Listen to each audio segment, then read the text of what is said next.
Welcome, Geek Vibes Nation, to our Geek Vibes Podcast YouTube page. Here you will find numerous interviews, episodes such like Tea Time with Tia, Figure It Out, our Marvel Cinematic Review show we do with the other geek groups every Saturday night. We want to thank you all for joining the page. Please make sure you guys are liking, subscribing, commenting.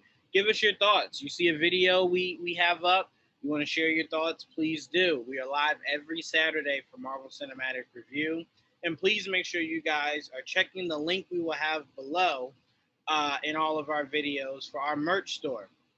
You guys can save 15% by typing in GVN15 to make sure you guys are up to date on all our apparel, shirts, mugs, cups, phone protectors, all kinds of stuff we have for you guys. So please make sure you check that out. And thanks again, guys. Please like, share, and subscribe. Thank you. Welcome to an all-new episode of Figure It Out. This is a show where we break down our favorite figures, whether they're action figures, collectible, whatever the case may be, and we dig into some topics that we think are pretty cool. So this week we'll be breaking down our favorite figures. Let me pull up my notes here. Our favorite figures, from movies. Also, best action movie franchise. That one is going to get heated. I just know it. Best action hero. And then which action hero do we wish they made more figures or statues of? So let me introduce the panel, starting off with Jaydee. What's going on, Jaydee? What's up, everybody? How's everybody doing in Streamland today? You like that, right? Coined. Yes, my phrase. Thank you very much. I'm stealing that when I'm not on Figure It Out. Also, Pete, what's going on, Pete? What's up, everybody? Happy to be here. I am not in the basement for once. I'm upstairs in what Ramon affectionately calls Pete's penthouse and just doing a whole bunch of bagging and boarding. Bagging and boarding. You know the drill. We all go through it, and we try to make it as fun as possible. That's what we're for. That's what you guys are for. I love that, and now we got to make sure you have all your permits and licenses for Pete's penthouse. Make sure you know. This is actually might be the first time I've ever said that exact phrase online. So this is the official copyright now. You got to go Pete from Pete's penthouse. You know what? It was originally going to be that, like, when I moved up here. I used to live in the basement, as any, budding college kid did. Mm. And then eventually, when I got a normal paying job, which, as far as my father always said, was the worst thing that ever happened to me, because then I could afford shit. I moved up here, and I was like, I wonder if we could do this show up here. But really, this is the only room that the acoustics are not echoey as all hell. Mm. One of them old ass houses that they just really didn't consider that people would be podcasting. Like, why couldn't they figure that out 100 years ago? So stupid of them. So stupid. Seriously. So narrow-minded. Right? Pete, I did just want to bring up, we are 3 months into 2021 and still no Snake Eyes trailer. Just thought I'd bring that up. Got Stardust. I feel the need to remind myself of that every day I wake up and I see Henry Golding tweeting. And I'm just like, where's the trailer? You think I want to hear from you outside of you being Snake Eyes? No, I don't care. Give me my trailer. But the guy that hears that and goes, whenever they decide to put it out is when they put it out. Joel, what's going on, Joel? What is up, everybody? Yeah, I want to see the trailer too, but like when it comes out, it comes out. I want to see the Shang-Chi trailer. There's only like 4 months left. Yeah, exactly. I just get scared, Joel, because I'm like, it's supposed to come out this fall, right? And it's like, you get a little antsy at the idea that it could be pushed again, and it's just like, I'll freak out if that happens. like I will go crazy. Like, give me that movie, please. Yeah. Say this: the John Wick did fine, and the trailer for that was released like literally a month ahead of time. That is fair. I mean, that is fair. Yeah, I don't have an argument to that. Mm-hmm. All right. So we'll get started on that note. All right. So first up, we're gonna go around our best movie figure. Now, To be specific, I classify this as a figure that you had or have that's specifically based off of a movie franchise.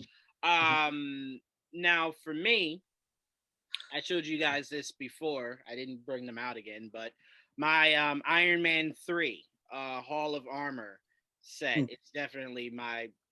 I mean, I used to have it, and not one of you better laugh at me. I did collect those Indiana Jones and the Crystal Skull figures. All right. Yes. With Shia and Harrison Ford. I did collect those. But figure, not for nothing. Right, exactly. Well, they were great. And they did everything from the very first Indiana Jones movie, not just Crystal Skull. Yep. So for those of us who either lost those very first Kenner flicks, you know, you were able to those very first Kenner figures, excuse me, from the flicks. You were able to, you know, just grab a brand new line, dude. Yeah, I'm with you on that. I know my favorite figure that I had was from Crystal Skull. It was, you could remove his hand from just a regular hand to the hand that's holding the Crystal Skull. It came with his hat and a whip, removable jacket. And then the Shia one came with like a little knife, removable jacket, and that was kind of it. I remember I lost interest in that whole line when it was just like, they're clearly not doing anymore with the two of these guys. So I was just like, yeah, well, no one ever looked back and like, I thought the very same thing when I found out they came out with figures for the A-Team based off of that movie that came out that I loved. Oh, they did? I didn't know that. Yeah, they did. They came out with the van and 3.5 figures for them. Yeah. I gotta look for that. Yeah, I collected those, and then I remember waiting year after year after year for an announcement that they're doing a second movie, only for that day to never come.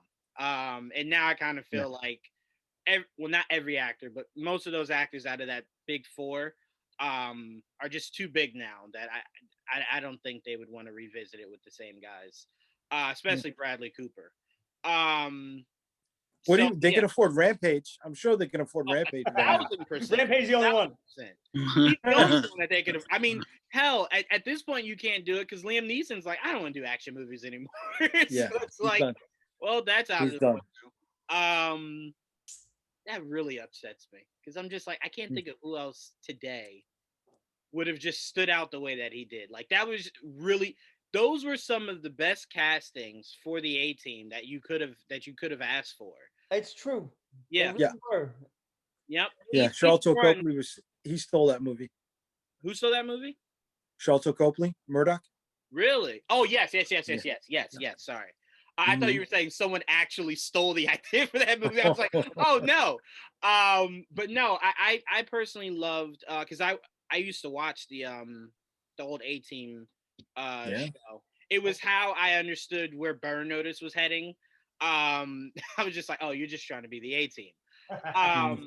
But I remember saying, I don't think that was still a good show. It was a good show. I still to this day, Pete, I was this close to meeting the guy that played Michael Weston. This close when we did the Wonder Woman Bloodlines panel. Met Rosario Dawson. He was supposed to be there, but then of course no one ever wants to come to New York. It's Love LA. Rosario Dawson. Yeah, it was very much that for us, Jaydee. Hopefully she never hears me say that. But yeah, the A-Team. You never know, man. Maybe she's into it. That is a good point. You know, that is. I mean, I'll cut my hair. Remain hopeful. Yeah, you know. The missus says she's the only woman I'm allowed to leave her for. Is Rosario Dawson?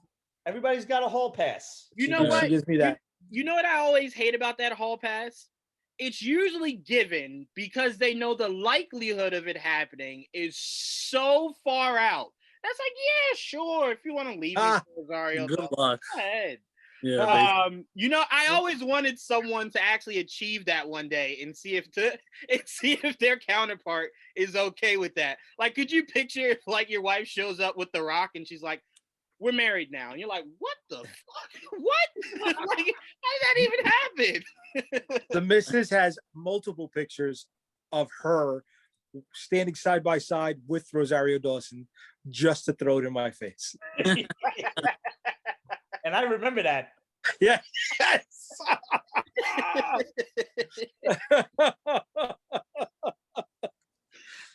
always New York Comic Con, man. I've always wanted to call someone's bluff on that. Like, just show up with the person and just go, all right, so did you mean it? Like, it's happening. But yeah, like we were saying, yeah, so I collected the 18 figures from the movie, Indiana Jones figures, and then my most prized possession is my Hall of Armor Iron Man 3 set. I love that. I might even buy it again to just showcase, untouched, don't remove anything. And I want to give another huge shout out to Jaydee. Because of Jaydee, Amazon stock has dropped immensely. I have stopped buying things from Amazon. Like, they even sent me, and you know what's funny, Jaydee? They sent me an email yesterday like, would you miss you this figures? And I'm just like, no, don't you dare try to pull me back, Amazon. You know what though? Yo, I've gotten mad emails like that. We miss you. Come back. You mean this figure? Oh, this don't you do that to me, Jaydee. You know how much I want that. You know how much I want that. And it's crazy because when you go to Amazon, they tell you that figure isn't going to be released until later this year. Really? Yeah. Wow, dude. Yeah. So the fact that I'm excited, and the missus keeps looking at it because she's a big Grogu fan. So she's like, oh, that's mine, right? That's mine, right? No, absolutely not. Yeah, but huge shout. Pete feels my pain. Amazon trying to lure you back. But yo, like mad websites they be sending, we miss you, and I open the email, no discount code. Go scratch your ass. Yeah. Come on now, you don't miss me that much. Nope, right? You want this money? Give me discounts. But all right, let's move on. I'm gonna go to you, Jaydee. What was one of your favorite movie figures? All right, I'm gonna go with the Laurel and Hardy of science fiction, and we're gonna go with 3PO and R2D2. Now this was later on after Kenner redid Star Wars, so this was I think in the 2000s, maybe before the prequels came out. You got your R2, which I love the electronics in this, right? Yep. But this 3PO, man, the level of detail on this 3PO is amazing, dude. You got the dry brush that accents all the dirt and stuff that's on him. I don't know if you could tell, but right there in the waist, that's not a sticker. That's black paint with actual individual paint on the cables and on his back as well. You've got the silver leg, that offsets the gold. And this is the Empire 3PO because that bad boy comes apart. So I love that. I love that. I love that. I love that. You guys know that 1/18 375.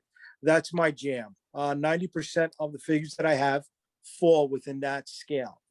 If I pick up anything outside of that, it's because it really stands out to me. Like this. So I got an honorable mention right here. And we were talking pre-show about the new Star Wars stuff, right? Yep. But this BB-8, it's a Bluetooth remote controlled BB-8. And this bad boy rocks and rolls. So this is the charging base. It's a USB piece.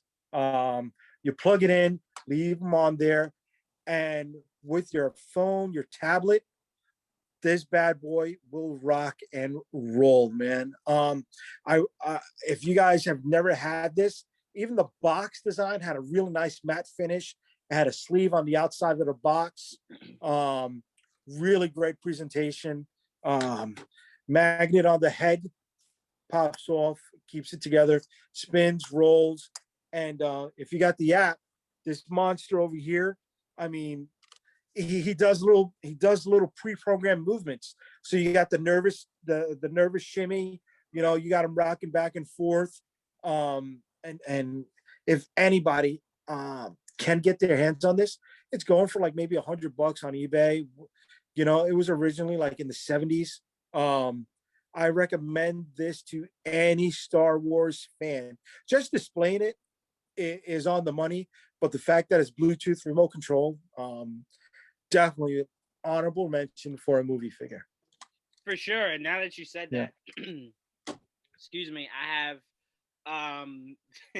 it's funny because I don't know why I bought it, but I did. The peasant look Anakin from Attack of the Clones, where remember when he runs away with well, not runs away, but takes Padme Yes. away, the Yes. little cloak thing that he has on. They call it the peasant look. Really? Why Okay. they call it that.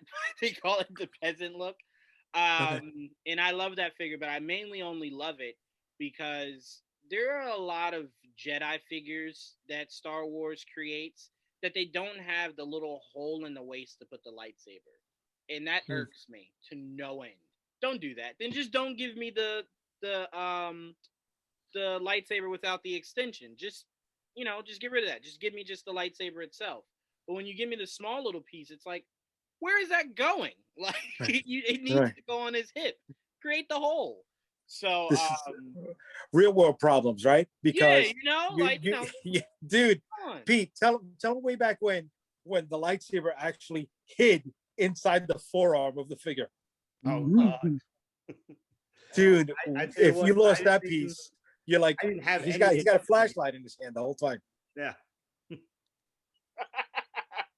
I couldn't do it. I couldn't do it at all. I couldn't do it at all. But I got the young Anakin. And this was the Anakin that I assume takes place right after Phantom Menace, where he's training to be a Jedi. So he comes with his own little lightsaber. Okay. The Obi-Wan Kenobi from Revenge of the Sith, and then of course I had to get the Darth Maul from Phantom Menace. So those are my Star Wars movie figures that I got. And then of course, I got the Mandalorian, removable head with a Grogu, but not the. I need the thing to put him in, and that's what's killing me about the little pod. Yeah. But anyway, when I told you I cried that night when you sent that, I was just like, I love it, dude. I've It's never amazing. loved and hated someone more than Jaydee that night. Yeah. Bro, I'm a hunter, baby. I'm a hunter. Pete, I'm gonna pass it off to you. What was your movie figure?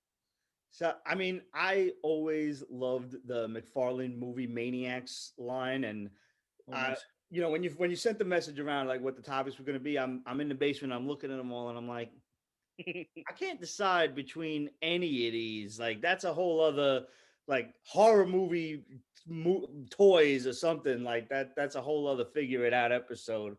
But so I have to actually hand it to him. I think it was McFarlane. I don't think this was the NECA one yet. But the original RoboCop figure from, I would say like around 2005 or so, give or take, it come out. And it was just absolutely dope. And it's downstairs, and I should have brought it upstairs, and I'm dope. But I had that one, and that was awesome, and I loved it. But my absolute favorite one that I've only ever seen and never owned with my own grubby mitts was the Ed 209. And it was so much like, I love the scale of figures. Like when we've discussed this before, when they get the scale of things right, like when Spider-Man's here and the Hulk is here, that's what I'm all in for that. And they had that original Ed 209 figure that was just, I think, under a foot high. It was about 11 inches or so. And that thing just like could look at RoboCop with that, you have 10 seconds to comply. And I'm like, oh God, I need this thing. And it was just always too expensive. And you make the mistake, especially in this day and age, where it's $100. I'll get it another day when the hype goes down. Yeah. But the problem is when the hype goes down, then it's more rare and it don't pop up easily. So and people start jacking the price up. Yep. And eventually you just got to bite the bullet. If you want it, you're gonna wind it. Just get it as soon as you see it. Like the odds on a price going down these days are slim. Yep. No, but yeah, man, I gotta give it to that first really hyper detailed Ed 209 figure. Nice. I think it was NECA, but maybe it was McFarlane. I couldn't tell you which one it was, and I still don't own it. Is McFarlane? McFarlane's the one that created Spawn, right? Yes. Yeah. I'm sorry. You're taking my breath away. No. I was only asking because like part of me knew that, but I was only asking to make sure because this whole holdup with this Spawn movie is 1,000% McFarlane's fault. So just thinking about him upsets me often. You know what? The man wants the movie and the character that he wants. I respect that.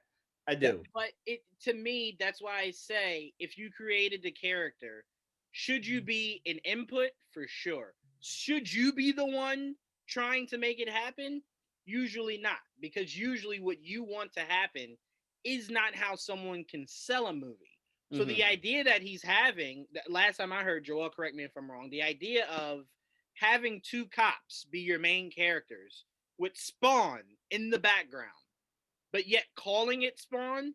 So he wanted to be a Sam and Twitch movie? Yes. I don't even hear about Twitch, really. Or I mean, Sam. I think it was mostly Twitch. It was Twitch, but it was supposed to be because he had wanted Jeremy Renner as his Twitch. So it's a big name. So clearly he's going to have a lot of the screen time. My problem was you weren't going to call it that. You were going to call it Spawn and then have Jamie Foxx just lurking in the background doing nothing. And it's like, dog, no. See, I'm with that though.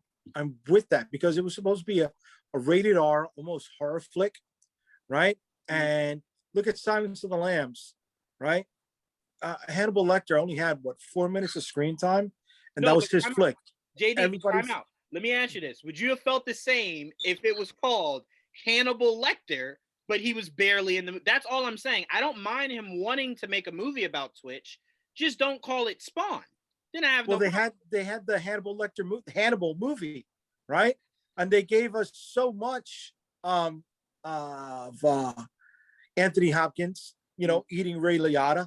It was like you could have toned it down a bit. You know what I mean? I don't know. But I understand what you're saying, and I'm playing more devil's advocate than anything else. No, I feel you, and trust me, me and Joel had this when we did Geek Vibes Live way back when this first came out, and we were going up against two people that were like, a movie called Spawn where I barely see Spawn, sign me up, and we were just like, what? Like, how does that make sense to you? Like, what? Just do a Twitch movie, and me and Joel would have nothing to complain about. Sure, you want to do that and build the lore of Spawn, by all means, but don't call it Spawn and I barely see it, especially when you get Jamie Foxx to be him. Why would you waste that? Yeah, and Spawn's such a visual character. Like, you want to see him. Like, those toys are fucking amazing. Those Spawn toys. So, like, you be able to see what they can do with him visually, especially now, like modern day. Back in the day, they did okay back in the day. So imagine what they can do now. So you want to see as much of them as you can. You don't want them to throw the whole movie, obviously, but fucking.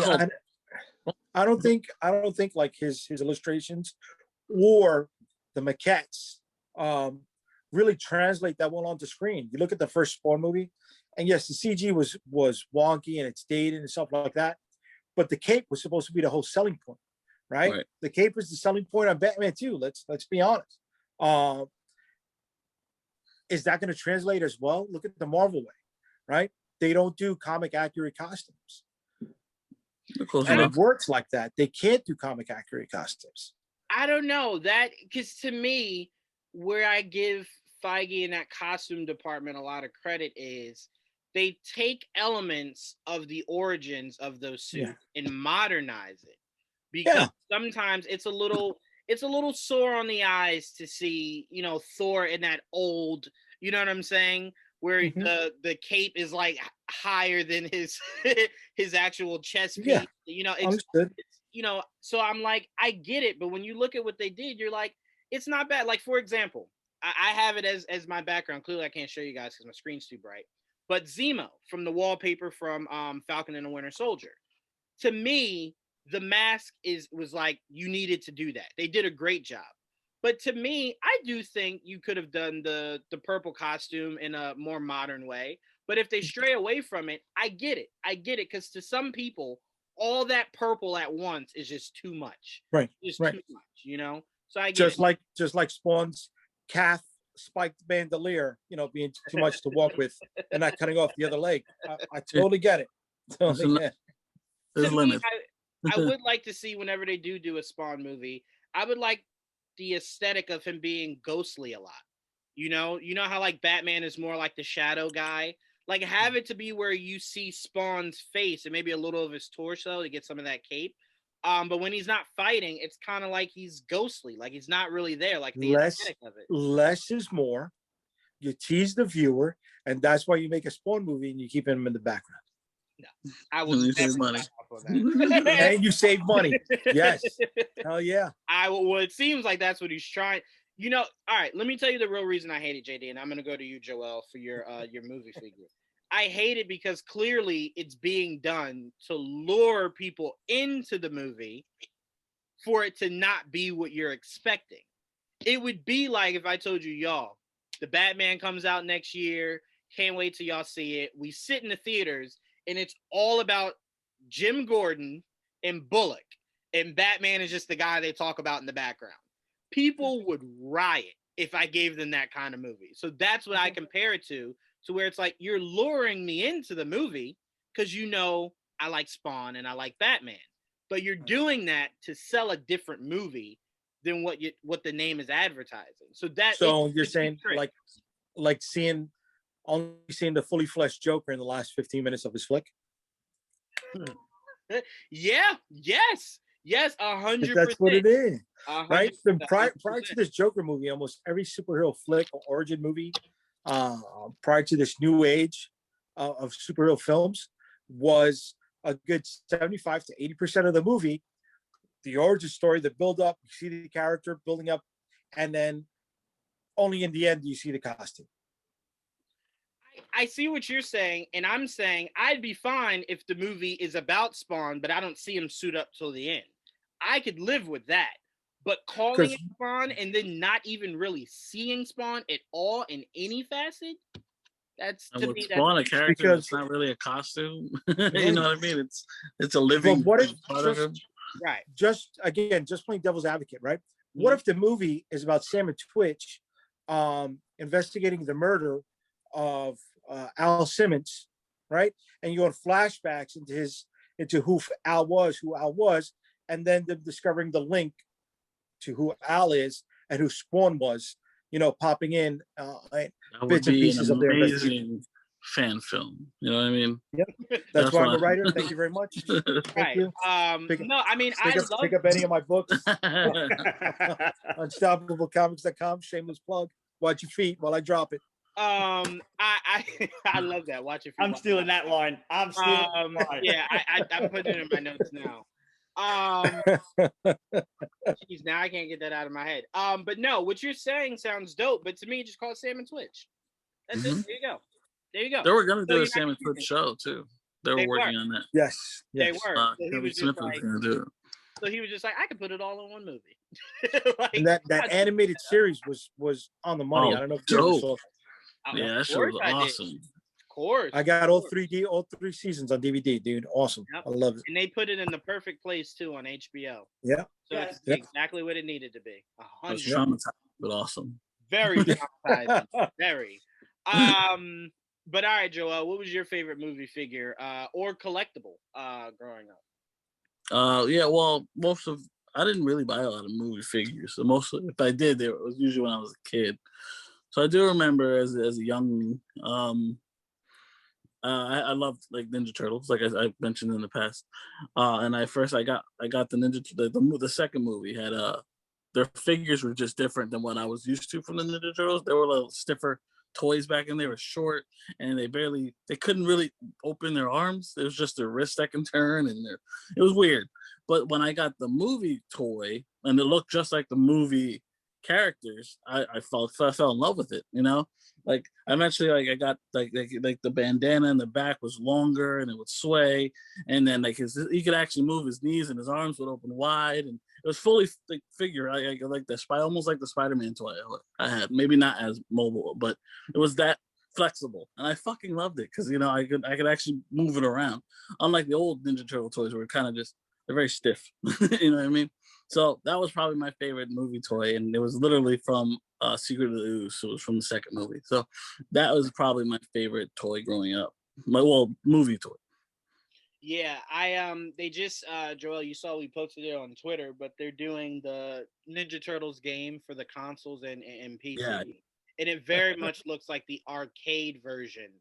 Bro, yeah, that's old school. Fuck. Yeah, as long as it's not that first Nintendo Ninja Turtles game. No, that's No, not no. at all. Really No. old. I remember that. I had the game. That was hard. That game was hard. Yeah. Yeah. Yeah, it was very Oh, stiff. yeah. So Ninja Turtles straight up throwback. To me, I kind of feel like Ninja Turtles is one of those hard EPs to do a live action of. Disagree. They Well, did no, it. They did well. Right Wait. off from the beginning. They're their best movie, the first Okay, I was gonna say, like, please don't be talk about the new one. one. No. no. There will be no positive talking about That that. the new one, I like the first new one. the The first Megan one? Fox. Yeah, I'm all over that. Are you playing devil's advocate, Jaydee, or are you being? No, I actually liked it. I liked it because Okay. you know what? I'm not one of those early Ninja Turtle fans. You know that when that hit, that was past me already. You know what I mean? I was I was into girls at that time, and you know, I'm not knocking it. Look, I still pick up figures to this day, so I'm not But the talking, way you said that smack was about the geek stuff. But so Ninja Turtles, Power Rangers was college for me. That never struck with me.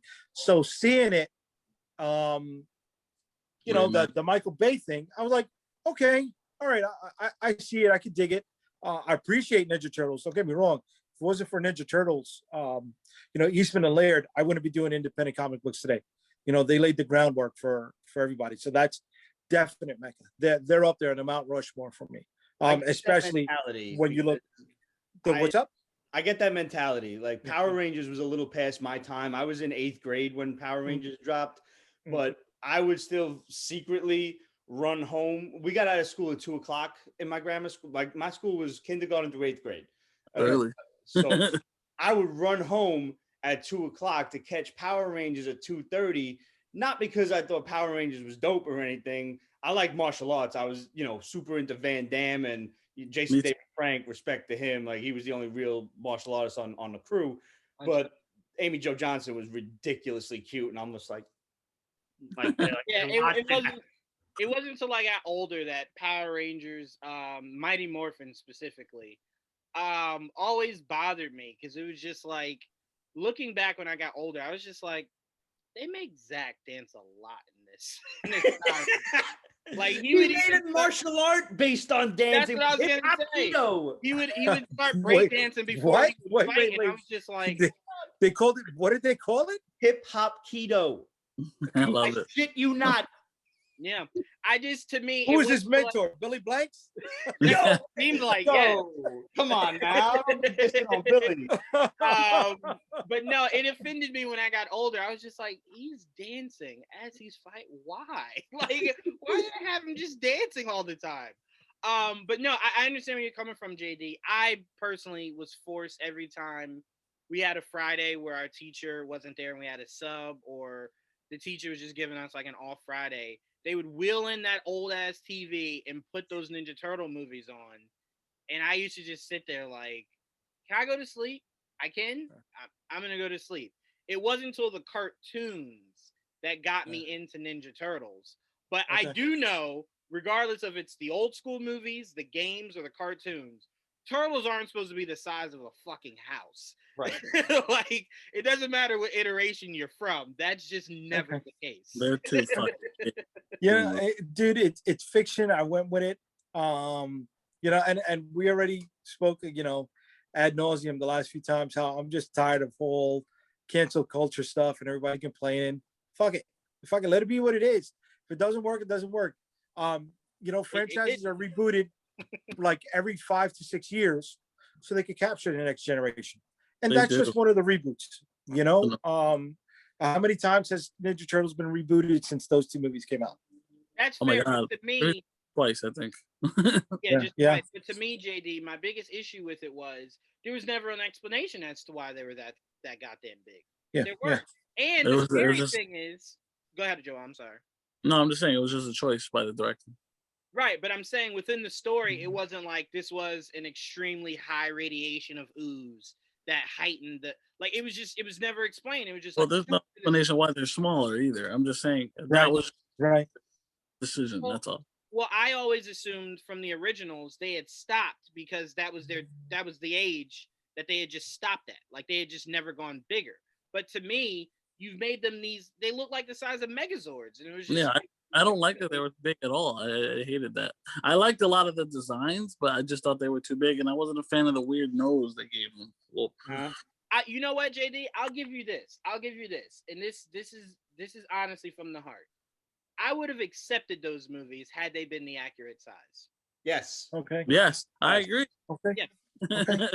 And you know what? It's different than how I feel about Michael Bay after that first Transformers movie. The first Transformers movie I will always give him, but the other one was just like I don't know what he was doing. There's not much in there I can accept, but with the Ninja Turtles, if you made them normal size, I would have easily said, you know what? He gave us Krang.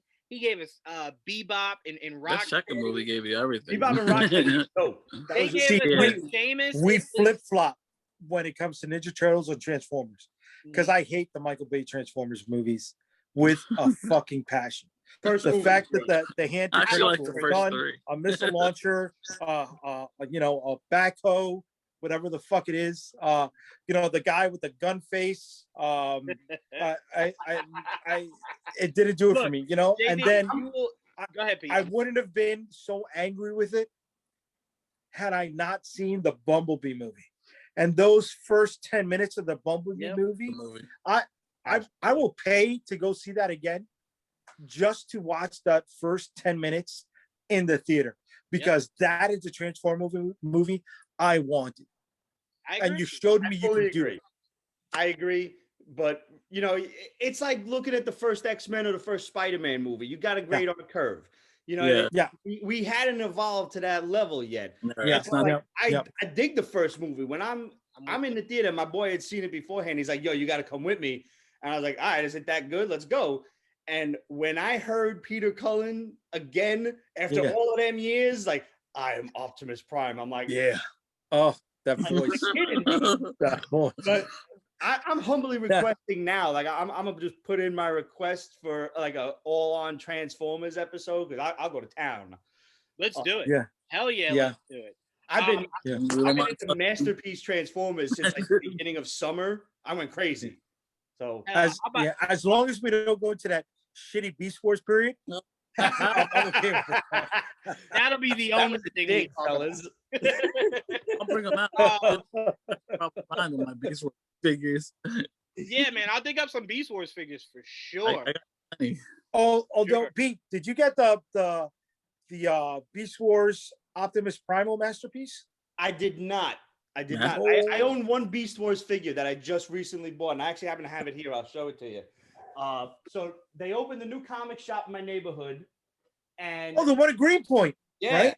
Yeah. Action City Comics. Shout out, dude's real nice. Cool, man. It's a new store, so there's not a lot going on besides just new books, but it's good, and it's nice to have a shop in the neighborhood again. Awesome. So I went there, just to be supportive. I had already gotten my haul for the week, but I wanted to get something, so I picked up a little ass Optimus Prime figure. I thought that was cool, but I bought this Black Arachnia figure. The one that's out now, yeah. Cool. I know it's not the masterpiece scale, but I really dug I like spiders. They're creepy, they're disgusting, but I respect them. Stay the fuck over there.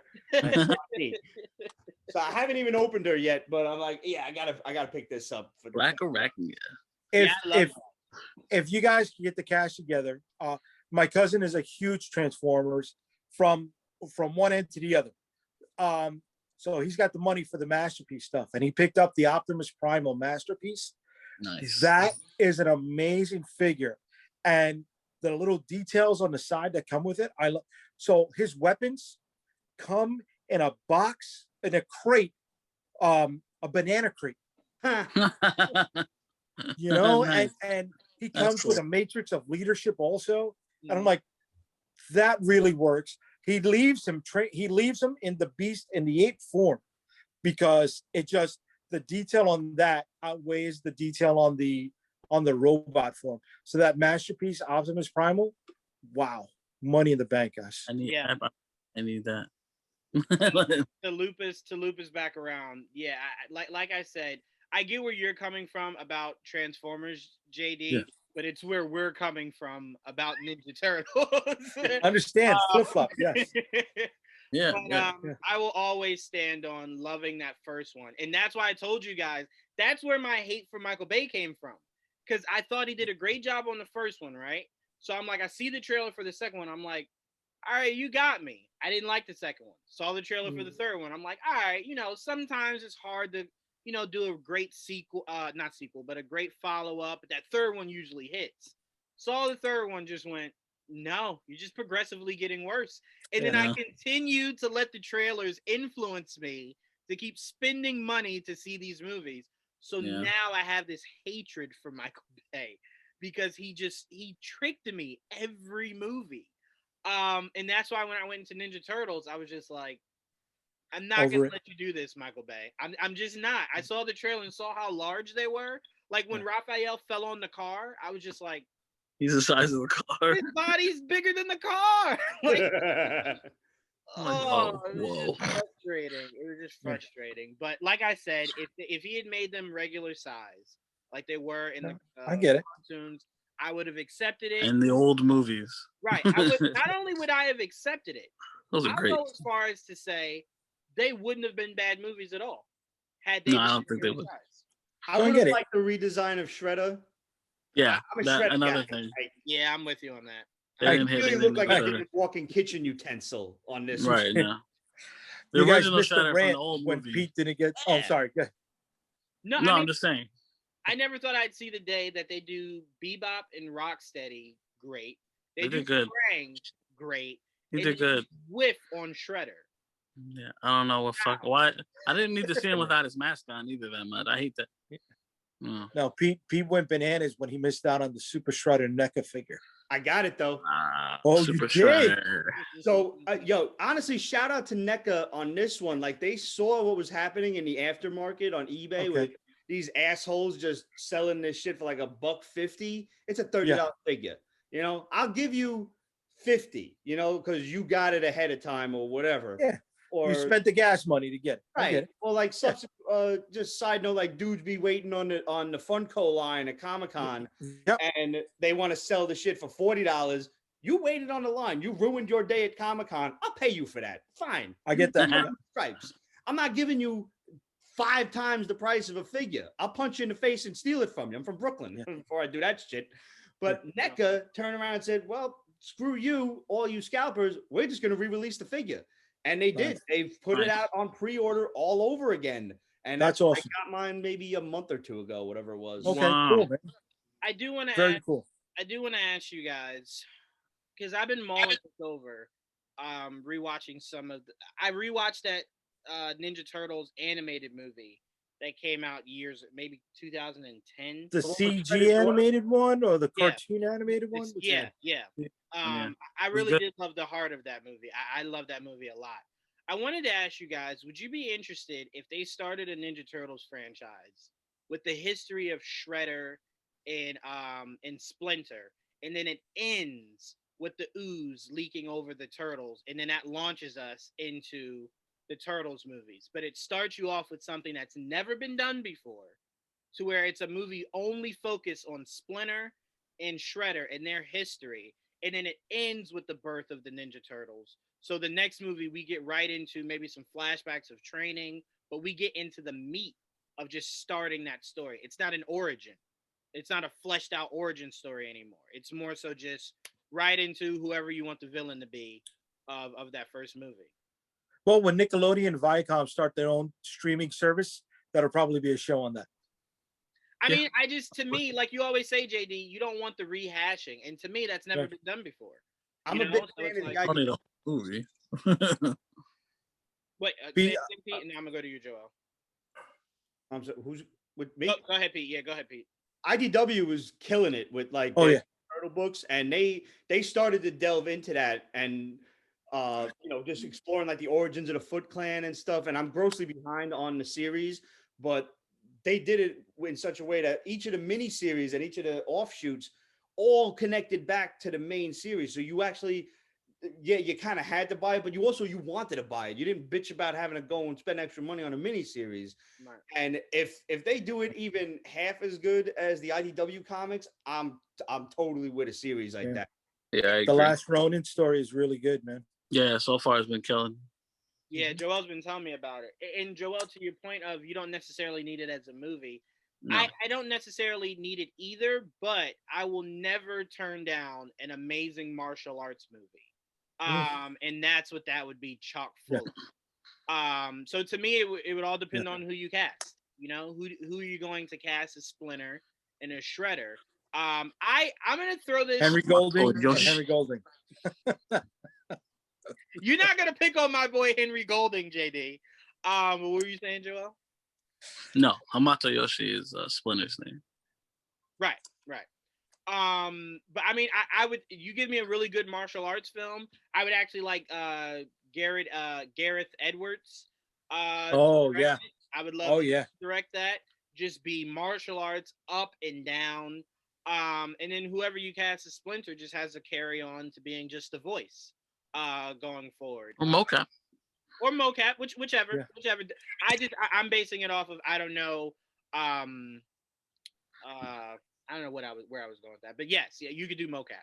But to me, great martial arts movie, Splinter and Shredder, their history, bring it together. The end credit scene is Splinter, now holding these turtles in his hand with the ooze kind of just dripping out of his hands. And then you fade to black, and we all know what that means. And then you could even do something really dope. So where after it fades to black, you throw in the classic Ninja Turtles theme song. So the audience gets like they okay, I see. You know what's coming. The turtle ooze would have never gave it away. Joel, I've seen people see Mjolnir and go, oh, Thor. So it happens for sure. We're not even telling these people this movie. This is a movie about Splinter and Shredder. It's about these two random ninjas, and at the end, you find out surprisingly they're Splinter and Shredder. That's what you're telling me. Oh, for sure. I wouldn't know what you would call it. I would We're leave gonna that to the writers. But yeah, I mean, I'm just saying, I would love it. I would personally love it. But all right, speaking of action movies, let's move on. Let's head into our favorite action movie franchise. I'm gonna kick this off because mine's a little controversial. And I am very much prisoner of the moment. Joel knows that's just how I live life. But my favorite action movie franchise has to be Mission Impossible. And it's because I went through, because I have Paramount Plus now. So I went through and watched the first and second one. I think they are abysmal. I think they're the worst of the bunch. The reason why it's my all-time favorite movie franchise is it's one of the rare franchises that gets better as time goes. Usually, your best movies are from back in the day, and then you're coming back now as this old guy, and they're just not as good as they used to be, right? You look at Die Hard. Live Free Die Hard, I personally enjoyed, but if someone told me it's not the Die Hard of, you know what I'm saying, of the movies that came before it, I would get it. So to me, Mission Impossible 3, great. 4, 5, 6, they were all continuously getting better. And to me, that's a skill not many action movie franchises have. That they could take a break like that, come back, and then just get progressively better. I love it. I love that Tom Cruise is telling us how much he wants to die, and we keep spending money to see him do it. We just want to see Tom Cruise run. That's it. Yeah. That's it. And you know what's funny? Someone like I saw this a while ago when the running gag started happening. Like Tom Cruise just runs in all of those movies. Yep. I remember when I saw the first one a few days ago, I'm just like, oh my God, that is legit what he does more than fight. It's just run. Like it's just running. It's just you watching him run a million different times. But to me, I love it. I love the action. I love the gadgets. I love the face thing. That is just so freaking dope to me when he's becoming someone else, putting it on the machine and it kind of just radiating around. See, but that was the first one. They stopped doing that. They don't do that anymore. No, that's not true. They did it in 3. They did it in the very last one. They did it. I'm sorry. No. They did it from the first one all the way to now because it was in the one Really? with Paula Patton. When they were So they implemented a lot because I think they think it's very important to the story. See, I stopped Mission Impossible after the second one. I thought the second one was shit, especially the scene where doves cry and he goes into the basement. You see, where the fuck did white doves come out of a fucking basement missile silo? The only thing Mission Impossible has ever been good for is keeping Doug Ray Scott and letting Hugh Jackman become Wolverine. That's the only thing Mission Impossible should ever be known for. I will say this, Jaydee, if you have not seen 3, just see 3, and if 3 doesn't catch you, I won't ask you to watch anything else. But 3 I don't know which one got is a lot of people back on because Philip Seymour Hoffman, right, Joel? I think so. Yeah, Philip Seymour Hoffman was phenomenal as the big bad in that. So it got a lot of people back on board because it's drastically different than the first. That was right. JJ, I think, directed JJ Abrams. Yes, that movie was the start of not only JJ directing it, but his movie company being Bad idea. producers for Bad Robot. Yeah. JD's like making more bad idea. But from 3 on, Bad Robot is the production company along with Tom Cruise. Nice. But I would say, JD, when you get a chance, just watch 3, and if you can't stomach it, no problem. I'm not going to push you. But 3 is what got a lot. It just gets better, bro. Every movie just gets better. And I'll say this, JD. One thing, because Fast and Furious did this. You know how in every Fast and Furious movie, I can't see that. Hold on. I'm comparing one thing. Every Fast and Furious movie does a trick that is supposed to be so mind-blowing that it's supposed to capture you. I will say the selling point of Mission Impossible 3 to now is usually Tom Cruise doing something death-defying that's supposed to bring you in. But where it's different, JD, is the stories are good in Mission Impossible. It's not just like your mindless throwaway popcorn flick. It's really good spy thriller kind of story. So it does progressively get better from 3 all the way to now. Can't wait for the next one to come out this year. I am shaking in excitement. They're bringing back. I didn't know they're still doing it. Yeah. They were filming 2 back to back, but COVID made them. There's 2 more at least. So they film it until they kill Tom Cruise in real life. That's the plan. Yeah. Yeah. I mean, did any of us think they would stop making Fast and Furious? I thought Vin Diesel would have to die first. Even then, I thought they would just prop him in a car and yell action. I can't watch those either. Clearly, death does not stop Fast and the Furious movies. No, nothing. No. I remember talking to someone who was just like, "Man, Paul Walker died. I'll never watch it." And I remember calling them like, "Yo, what are you doing tonight?" "Oh, I'm at the theater watching the Fast and Furious." Why? What lured you back in? I don't know, man. That scene where where they're releasing cars out the airplane really got me. I was just like, what? How? I gave up when I saw him and Paul Walker drive the Ferrari through one building, landing in another, and then stopping before they fall out of that building. I was just like, I can't. I can't. I'm sorry. What killed it for me was Vin Diesel. I live my life 1 mile at a time. Really? Really? What happens when you're on the train, motherfucker? What you fucking prick? Oh, well, I tell you what, JD, if you haven't been following them up to date, they literally crashed 2 cars head on, and both the guys walked out of the car fine. You know what? As a quick aside, if the Fast and the Furious movies came out in like the heart of the 80s, let's say. Oh, different story. Yes. And Jay, you know that they would have done this. Remember them fucking the cars on the track that would ride up the wall and shit? Of course. Yo, of course. You should have had one of them. I'm telling you right now, Pete. Yeah, the stock cars. It would have been the little needle that rode the track. Yeah. I'm telling you right now, it would have been their own Hot Wheels set.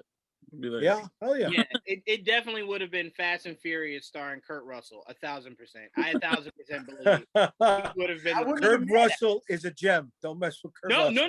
I'm just saying that's how they would have sold that movies for sure. Just put Kurt Russell in there. Like, it'll sell. Yeah. But yeah, I do agree with you, Pete. Making it for today, where we kind of look at things and we're just like, cheesy doesn't work on this today. In the 80s, where it was just like, I'm gonna drive this car through another building, we would have been like, you're damn right you are. Damn right. And Knight Rider every week. Oh, bro, Knight Rider. I was all over it. Oh, for sure. But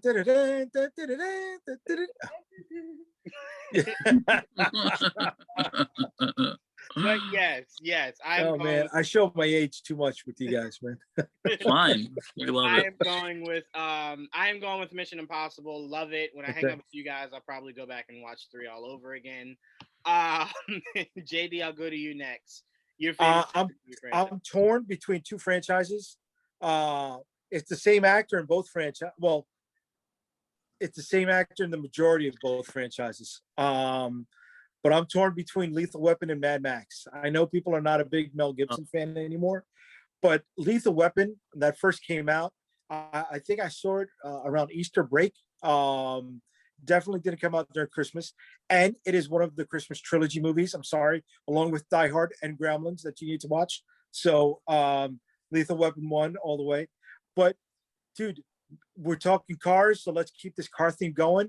And Mad fucking Max, man. Oh my God. You know, I didn't see it on video. The first time I saw it was out here in WPIX. So it was heavily edited. But it was definitely a car movie. I didn't see the first Mad Max until after I saw the Road Warrior movie. And then everybody knocks Tina Turner, but I really like Beyond Thunderdome. And you tell me today who doesn't say 2 men enter? You know what I mean? 1 man leaves. Yeah, everybody says that shit nowadays, you know? And dude, Fury Road is an awesome flick. It's the simplest premise. It's we got to go from point A to point B, and then from point B back to point A, and it's a storytelling thing, right? So when you're developing a world in storytelling, it's you either got to make the story simple and the look of the world complicated, or you got to make the look of the world complicated and then the story simple. Did I say that right? I think I reversed it. No. Right? Right? So, I mean, the story for Fury Road was simple. Point A to point B back to point A. But you got to see a ton of different vehicles, a ton of bad guys, you know. You got to expand on the cast of characters. You got to expand on the world and went through different environments.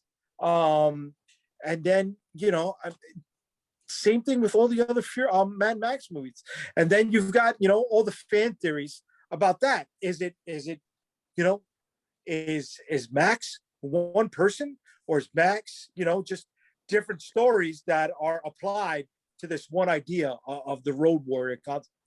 So yeah, I'm going to lead towards the Mad Max franchise, man. I mean, great stuff, dude. Great stuff. And then, you know, you look at the backstory behind it and George Miller and his production partner, how, you know, they were doing ambulance rides so they can make extra money, you know, driving ambulances at night to make extra money just to pay to finish that first flick. Dude, awesome stuff. I will give you, there's not an action movie out there that has better visuals than Fury Road. There just isn't. And it's the one franchise that is missing a toy line.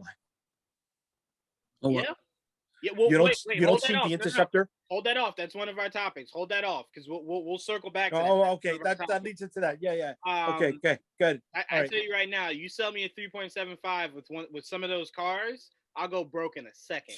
But we're gonna get to that. Over it. No, I mean just thinking, Jaydee, of the visual of the dude playing the guitar with the fire coming out, and it's just like, oh yeah, it's so beautiful. And I know to certain people, it's like, oh, I know what I'm looking at, but it's like the visuals is what really made it pop in that movie. And dude, they inspired. Well, the Road Warrior, Pete, you know this. The Road Warrior inspired a lot of the visuals on the Dreadnoks and G.I. Joe, man. Yes. Yeah. You know, so I mean, are you excited for the Furiosa movie? Yeah. Just take me in the world, man. I don't care. I was down with it. Charlize Theron did a great job. Whether she's not, she comes back or not. It's Anna Taylor-Joy. It's a prequel. It's a prequel. Anna Taylor-Joy. Oh, okay. Ileana Rasputin. Yeah. Yep. It's a prequel. Yep. It's a prequel, yeah. Okay. Yeah. I'm down with it. So I'm excited for it. I just want to see more of Tom Hardy angrily driving cars. I need that in my life, you know?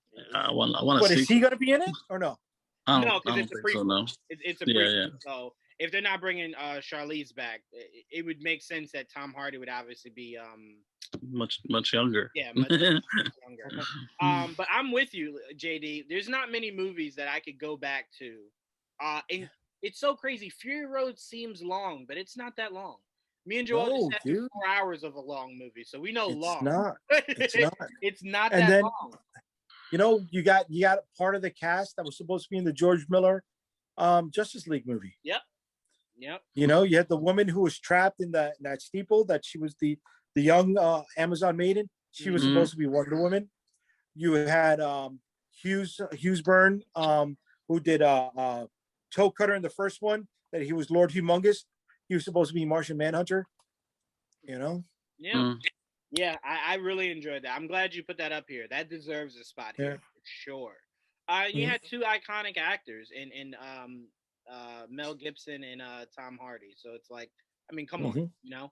All right, Joel, I'll go to you next. Action movie franchise, man. That's a very tough question.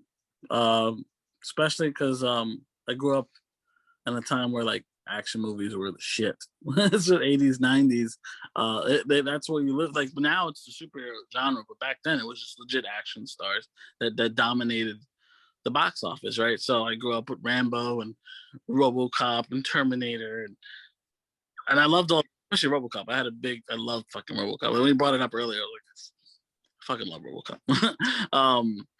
But I think modern day, if I'm thinking modern day, because I love martial arts too, the John Wick franchise has been fucking amazing so far. I love it so much. It's like I want more of stuff like that. So I'm really looking forward to. There's another movie coming out similar that looks very similar to it. By the end of this month, I forget what it's called. Yes, it's from dude from Better Call Saul. Yes. What is it? I've seen previews. What is it called? Oh fuck. What it's called. It looks great. I'm gonna Google it. That's where Nobody him like punching a punching bag or something like that. Yeah. Or right. Yeah, I think it's called Nobody, right? Something like that. Hold on, I'm pulling it up. Keep going. Because that's obviously inspired. I think it's the same director or whatever. Huh? Yeah, it's Nobody, right? Yeah. So John Wick franchise is already big, creating new characters based off of similar concepts, and I want more of it. So I'm definitely gonna go watch Nobody.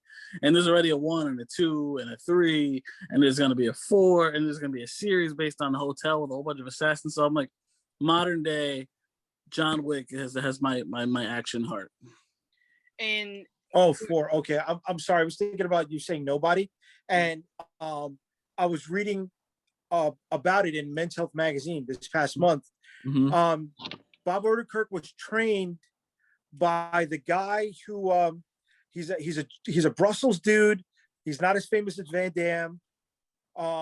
He was the dude in the Harley Quinn movie that she jumped on his legs. Yeah. And his legs folded inwards. That he was in the Matrix movies. That he was in the Mortal Kombat TV show. It was. Wow. I keep forgetting the guy's name, but he trained Bob Odenkirk for that upcoming flick. Okay. That's dope. That's very dope. And I will say where I think the struggle of action movies come from today is there's so few far in between. You know, there's just right. So to me, where I think the biggest difference of action movies today than back then was only interested in just kicking ass. Like the story was just like so light. Like it wasn't complex. It wasn't something you had to pay attention to. It was just like, no, but did you see him kick his head? Yeah, that's my story. But today it's like, right. Today it's more so. Today I think it's also star driven. It's just more so a story. Say it again, Joe. I'm sorry. I said the IPs run the game right now. Oh, for sure. I give you that. Oh, yeah. But we do know a lot of these IPs are like, I need a notable face. Yeah, but it's like the stuff they were everything. That's why like for it was like I'll be Iron Man, but I don't want to wear a helmet or right. I get you. Right. But that's why today it's like the action movies are story driven. And it's like for example, I remember Joel, I think I was with you when we saw the trailer to Anna. And it was like, oh man, this looks good. I think it was the trailer that played when we went to see John Wick 3. And we were like, oh man, this looks good. And I told you, I sat and watched Anna and was just like, I've never understand how you can construct a perfect trailer, but your movie be so garbage. I'm sorry, which movie? It's called Anna. It's like it's from the guy that I think did. Hold on, let me find it. The trailer looks so good. It honestly, while I talk, if you guys wanted to check out the trailer really quickly to get an idea what I'm talking about, the trailer looks so good, and when you sit there and watch it, it's just like, what was that? Hold on, I sent you guys the wrong thing. It's bad. It's just really, really, really bad, and it should have been better with the guy who directed it. Let me look up his name. The guy who directed Anna was Luc Besson. Yeah. Oh, is that one of those female Russian sleeper spy movies? Yeah. Okay. Yep. And it looks so good from the trailer. And then I'm watching it and I'm just like, oh, this is so bad. Like that's the one with the tall, skinny blonde model. Yes. That she goes into like the mob restaurant with the fur coat. Yep. Okay. It was not bad. I liked it. It was spiraling so many different ways for me, Jaydee, to where it was just like you were outsmarting yourself. I don't want to ruin it for anyone, but I think it just outsmarted itself. It was just doing. I was with it, but it came in that mix with Red Sparrow. Salt preceded that, right? And Atomic then, Blonde, our Black Widow, Atomic Blonde, which was a comic book flick. But super, super solid. I mean, dude, going back to Charlize Theron for a second. Mm-hmm. Other than Aeon Flux, I'll watch her in whatever movie, man. She has my money. Even Old Guard was a great flick, dude. I loved Old Guard. I stand by that. Great. I loved it. I can't wait to see more. Wait, Pete, you were shaking your head. You didn't like it? No, I said it was a good movie. Oh, I'm sorry. I was like, Pete, I'll fight. No, I really did love Old Guard. That's another project I would love toys from. I mean, the weapons they were bringing out was just like, but no, I to me, Joel, the thing I love most about John Wick is, it stays consistent to what it is. It doesn't try to move beyond the spectrum of the only thing it's trying to be. And ultimately, I look at that movie as the greatest revenge film or revenge franchise of all time. Yeah. I don't think there's a better revenge franchise than John Wick. But yeah, I mean, we watched 3 together, Joel. And that scene where he has the knife in the dude's head and he's just pounding it into him is just like, oh my God, this is brutal. Yeah. The horse scene where he slaps the butt and the horse just kicks the guy. I'm like they are awesome. And I remember the inventive ways of killing people. It's amazing. Exactly. Like I remember the second one to where they said it like, oh, that's a guy that could kill someone with just a pencil. And I remember when they said it, I was just like, I would actually like to see that. And then you see it and you're like, oh my God, it's so good. He's also a character that lives up to the reputation, because even in the first movie, they're like, "Oh shit, not him," and you're like, "What is he doing? Why is he so scary?" You're like, oh, now you know, right? And I love it. And these directors have done an amazing job progressing the story. Even the last one, to where when it ended, I was just kind of feel like you forced it a little bit. I mean, you got me, you have my money, but to me, I have to see why you're continuing this. I popped for it. Definitely. That fight scene between him and Common kind of reminded me of like that Bruce Lee Chuck Norris fight in the last, was it The Last Dragon? Game of Death. Not Game of Death. Wasn't it? When him and Kareem Abdul-Jabbar. No. Bruce Lee and Chuck Norris. Return of where the Chuck Dragon. Norris had the full chest hair. He ripped off the chest hair in the middle of the fight. You know, it seemed like it had that Italian Coliseum background. It was the Way of the Dragon. Way of the Dragon. Way of the Dragon. Okay. The Way of the Dragon. That was the original name. Yes, forgot about that. Yeah. But no, I'm with you, and I still to this day, Jaydee, have no idea why the studios didn't greenlight a Halle Berry spinoff. She was remarkable, you know, and then the dogs added another dimension to how deadly she could be. And I'm just like, off though. Say it again, Joe. To do a ballerina spinoff. They are, and I was just like, oh, you went that route. Like Halle Berry. Well, weren't they supposed to do the show on the hotel? It's still coming. It's still coming. Yeah. Oh, it's still coming. I have a quick side story for you. I don't know. Know this one. Oh, he's in a set. Norris got that role.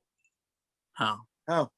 So now you know Bruce Lee was basically like excommunicated for the most part from you know all of his old teachers because he was training. Bastardized all of their teachings, but he was also teaching Americans, and that was against the rules.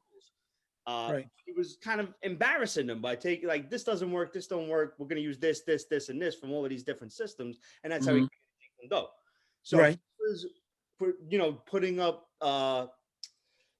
He was demonstrating all his JKD at all of these different martial arts shows, and we've all seen the one where he knocks the guy across the room with the 1-inch punch and everything. He's just knocking dudes out left and right. So he's at Madison Square Garden. The only guy, he beat him, but the only guy who actually held his own against Bruce Lee was Chuck Norris. And Bruce Lee immediately, according to legend, went and called the producer, like, listen, whoever you got for the last boss as, in Return of the Dragon, make him a henchman. I got your guy. Wow, that's awesome. So if anybody adds to the legend of Chuck Norris, like, oh, Chuck Norris ain't shit. Chuck Norris is the shit because Bruce Lee said so. And if there's everybody knows, I wouldn't argue with it'd be Bruce Lee. Everybody knows Chuck Norris can swim through sand. So I mean, come on, Chuck Norris is the man. Yeah. I once saw quicksand stop at his feet. I want no parts of that. Joel, what's the series that they we're hoping gets picked up that I was swearing by? Warrior. Please, Pete, JD, if you have not watched Warrior, watch Warrior. It's about the tellings of Bruce Lee. Okay. The writings he created, Right. That was the one on Cinemax? Yes, it's on HBO Max now because Cinemax kind of like canceled it. So the seasons that they were actually able to do are now on HBO Max. Awesome. Hopefully the fandom kind of builds up steam to where HBO Max maybe wants to bring it back. But when I tell you guys it's some of the most fluid martial arts ever, it's why, Pete, I told you before, it's why when I heard Andrew Koji was going to be Storm Shadow in the Snake Eyes movie, I was just like, Andrew Koji, where did I hear that name? And I was just like, oh my God, Warrior. Like, he was brilliant. And also, Joe, I'm pronouncing his last name wrong. Islam. Yes, he's actually, who is he in Mortal Kombat? From the Raid. Yes, from the Raid. But who is he in Mortal Kombat? Sub-Zero. Sub-Zero. There you go. Yep. So I remember saying, if you watch Warrior, Joe had that swagger that let you know he'd be a perfect Sub-Zero. Like, he just had that swagger about him. So when you guys get a chance, please check out Warrior. Would love to come on here and break that show down with you guys, especially with you guys' love for martial arts. I'll check it out. All right, so we got Mission Impossible, we got Mad Max, we got John Wick. Pete, what you got? This was a tough call, man. Very hard. Very hard. I thought of Rambo because they had boys for Rambo. And I loved it. I had seen 2 and 3. I only finally saw First Blood when I was in college. Wow. And okay. It was just a wildly different movie, and they really went the opposite direction. It was actually an assignment. We were doing like Frankenstein, and teachers like watch Rambo because it's like a modern Frankenstein. I'm like, how the free you get really? Yes, and it was basically like created the monster, and we kept antagonizing him. And they went wow, holy shit. Okay. into the woods to get him. All he wanted to do was be left alone. Mm-hmm. Yeah. That's a wild and allegory. I never considered that. But wow. Okay. Speaking of Chuck Norris, Delta Force. My mother was yeah. She still is in love with Chuck Norris. Forget it. So I mean, the scene when they put the bag over his head and he killed the rat with his teeth. The rat, yep. That's mind blowing. Like shit. Whoa, what did that happen in? Delta Force. I don't know if it was. Oh no, it was the other one. It was the other one. It was his Vietnam movie, Missing in Action. Oh shit, Missing in Action. You're right. I'm sorry, I get him confused. Missing in Action 2, yes. So they put a rat. They put a rat in the bag and put the bag over his head, and he bit the rat. Yep. You don't wait. Was it Chuck Norris or was it the guy from 21 Jump Street? Chuck Norris. I promise you that one. I do know it was him. Yeah. Okay. But when it boils down, like when I was a kid in the 80s, swords and sorcery were and still my thing. And I know there's only 2 movies. I discount the third one. Conan the Barbarian. Yeah. I mean, that when I seen Arnold Schwarzenegger flipping that barbarian sword around, I'm like, I want to do Oh, that. hell yeah. Like, that blew my mind. And that was even beyond, that was what He-Man should have been. That was the movie should have gotten. And shit, man, like that's why I'm into swords and things. Like why I collect swords besides comics. And now Super 7's doing the Conan toys, and I'm like, wow, like finally I have what? They're amazing. What size? About 6-inch.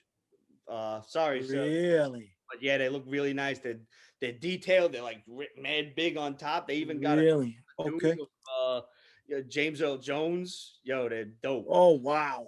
Yeah. Wow. Okay. Because Toy Biz for a little while, when Marvel Legends was going crazy, they did a Conan. Really? And that Conan was pretty nice, dude. I really liked that Conan figure. Fit in really nicely with the Marvel Legends scale. It was a little too cartoony. Or like the Marvel. No, it was like more Marvel comic book, Savage Shoulder Conan.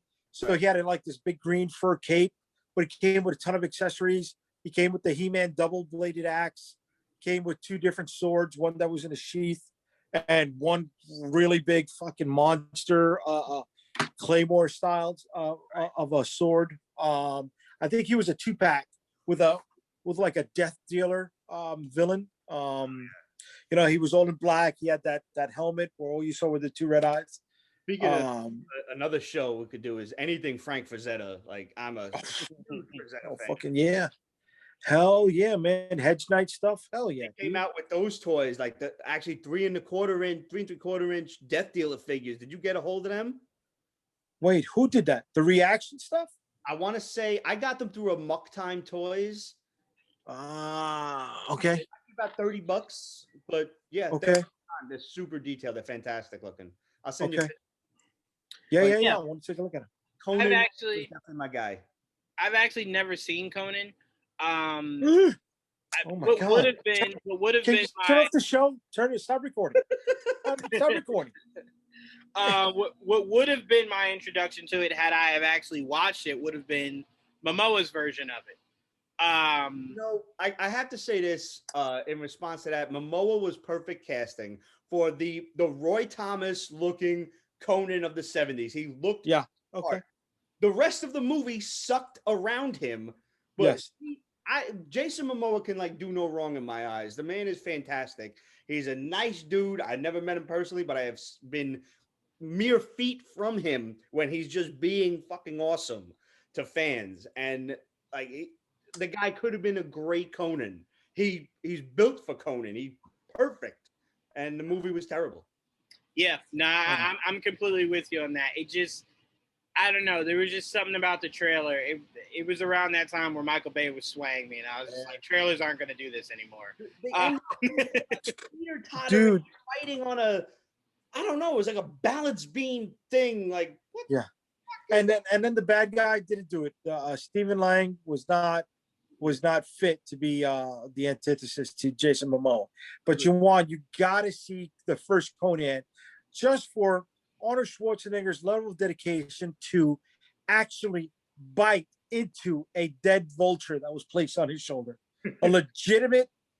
Yeah. So they didn't crucify him, but they tied him up to a dead tree, much like Mad Max. It was on land that is now preserved, just like in Mad Max, but in Spain. So no movies can ever be shot where they shot certain parts of Conan ever again. So they crucified him on a tree, and they put a dead vulture on him. They had a puppeteer wiggle it around to make it seem like he was biting into Conan, and Arnold bit into this vulture's neck. Dude, he was gnawing on dead vulture. Dude, then you had that surfer who played the sidekick. You had that female swimmer who played is that Sandal, his love interest. Was that Sandal Bergman? Yes, Sandal Bergman. Yes. Mako was the narrator. Mako. Mako was like 70 when he popped out of the womb, and he just stayed that age. Dude, he even did like B-level porn on Cinemax. He didn't do porn, but he was in the movies. I know. Anyways, 30 years. Yeah, dude. James Earl Jones's performance rivals that of Darth Vader in geekdom. Forget about steel.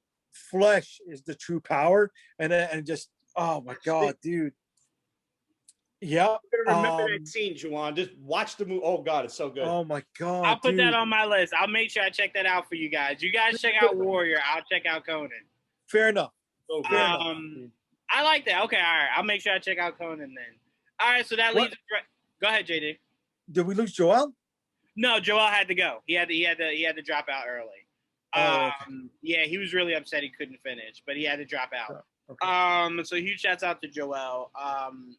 But we can head right into our last two topics. One of them being we've gone over best action movie franchise. We now have to get even harder by going into best action hero. This to me was difficult, but you guys know how modern I am with knowledge of what came before. But to me, the guy that I could watch almost through anything, because he's tested me with some really bad movies, Jason Statham. I love Jason Statham. And I know a lot of people are just like, Jason Statham, but I'm going to tell you this right now. Transporter, War, Expendables, Crank, Mechanic, Snatch, Death Race, Safe. I did enjoy Wild Card, The Italian Job, Killer Elite, Revolver, In the Name of the King. He's done some ones, and I also loved him in Cellular. Now, Cellular's not necessarily an action movie, but I loved him as a bad guy in Cellular. But Jason Statham is my guy. I'm sorry to interrupt, but you win the Cupid doll for tonight for mentioning In the Name of the King. That is, I found this movie only this past year, and I'm like, I never saw it. No, it's swords and sorcery. It's fucking Lord of the Rings with Jason Statham, and there's mad people in it. Mad people. It's so good. And how this movie just got no fanfare at all is I never heard of it. And I'm actually looking at the shit, and I'm like, you know why? You know why, Pete? It came in a time that was around. Let me give you the exact date for that. It came around the time of where I think. Let me see. In the Name of the King, yes. So In the Name of the King came out right before the start of the MCU. So it was around the time where, it was just like the idea of the sorcery and all that coming off Lord of the Rings. People weren't that high. And then Jason Statham being the guy, just people didn't get behind it. And I say this all the time, marketing will make or break a movie, and that movie had no marketing. Yeah, I never heard of it, dude. Yeah, Joel, we're talking about best action hero, and I for my pick, I went Jason Statham, and I was naming off all the action movies that he's done, and I brought up. Say it again. I'm sorry. Action star, modern day action star. Yeah, modern day.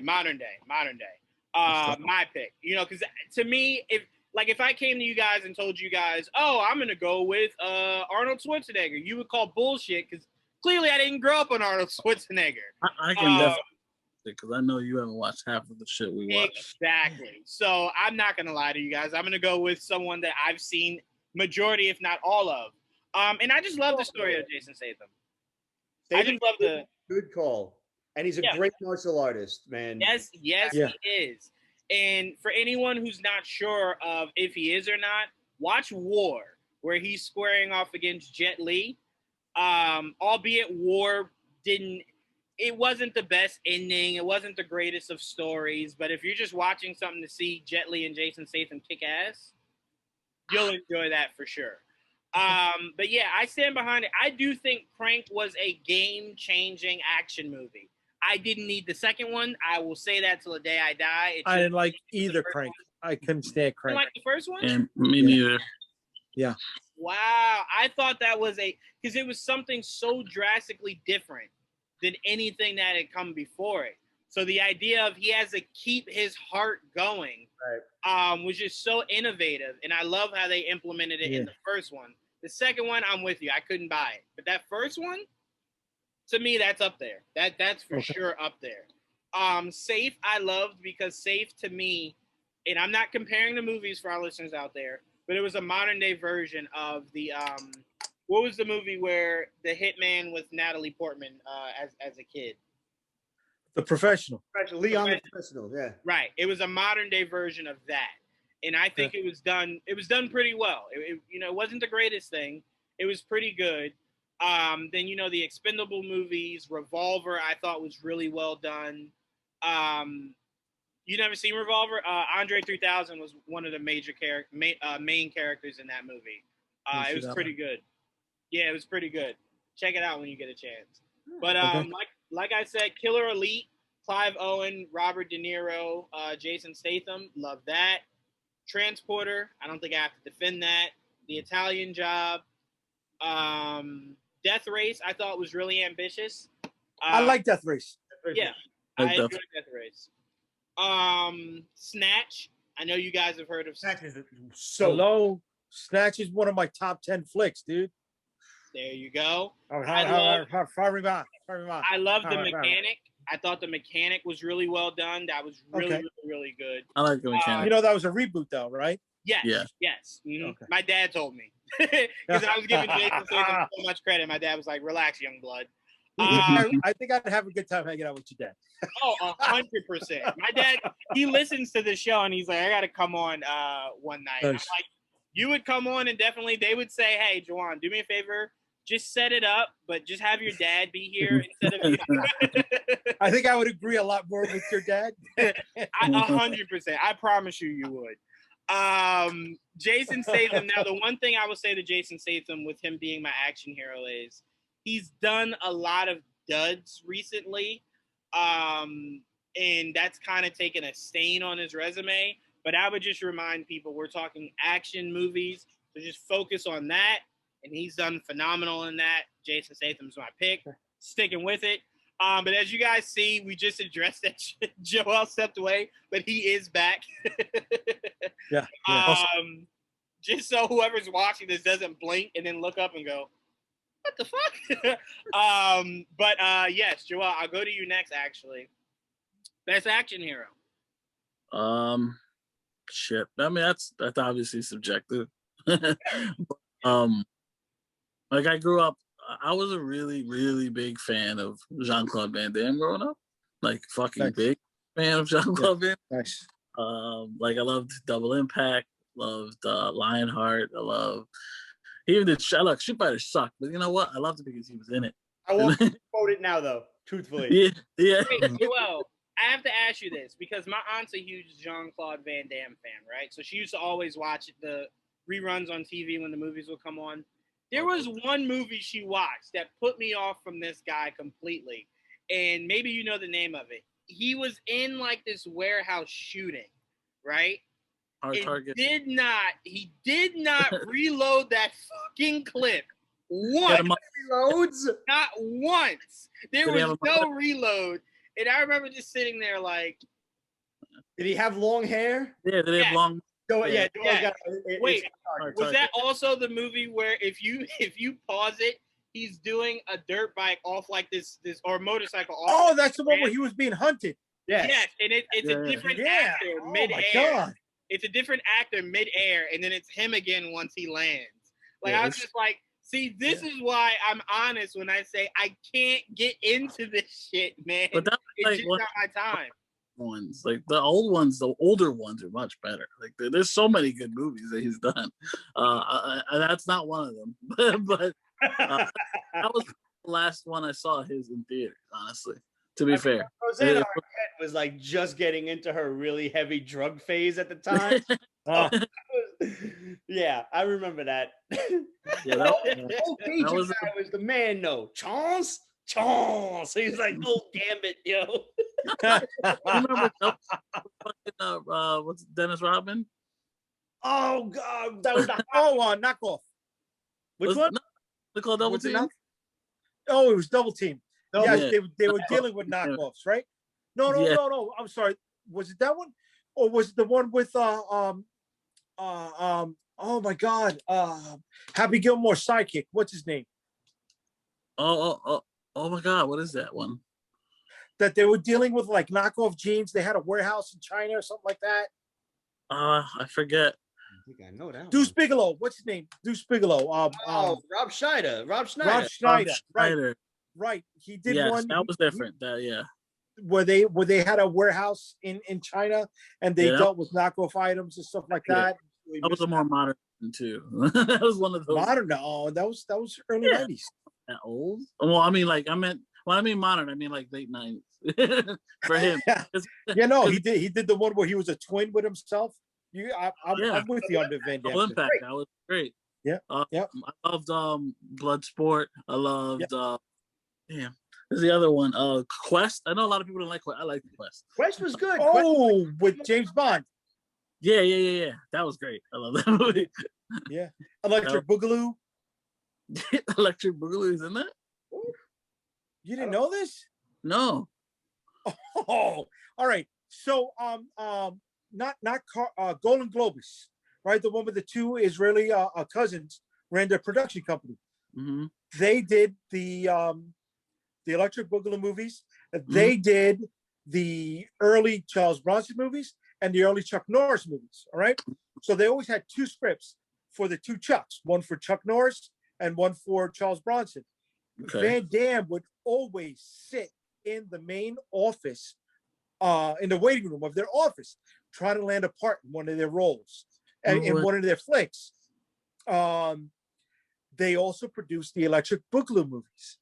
So there's one scene where the guys are breakdancing in Venice Beach, and he's one of them. Van Damme is wearing that weightlifting leotard where it's cut off at the shorts and it has the wrestling gap. Yes. And he's doing the weird Van Damme dance while the two of them are breakdancing. And he stands out because everybody's doing regular dancing, go with the beat, and he's doing the Van Damme off-beat type of dance and that shit. From Kickboxer, the one they did. Yes. But he was getting into the groove. So that's Van Damme's first appearance in a movie ever. I had no idea. That predated, not Best of the Best. What was the one where he was the kickboxing bad guy? Oh. Was it a kickboxing bad guy? It was before Bloodsport. Wait, it might have been Best of the Best.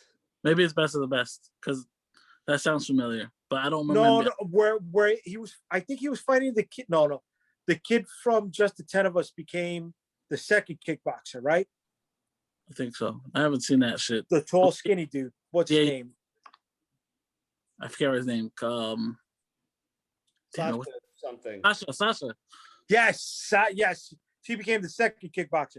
But somebody that was like him faced Van Damme in his first movie. No Surrender. There you go, dude. God. No retreat, no surrender. Brzezinski, the Russian. Yes. Wow. Oh, you gotta love it. And he was also, what was he not the first? He was going to be the Predator, right? He was the Predator. Yeah, he was.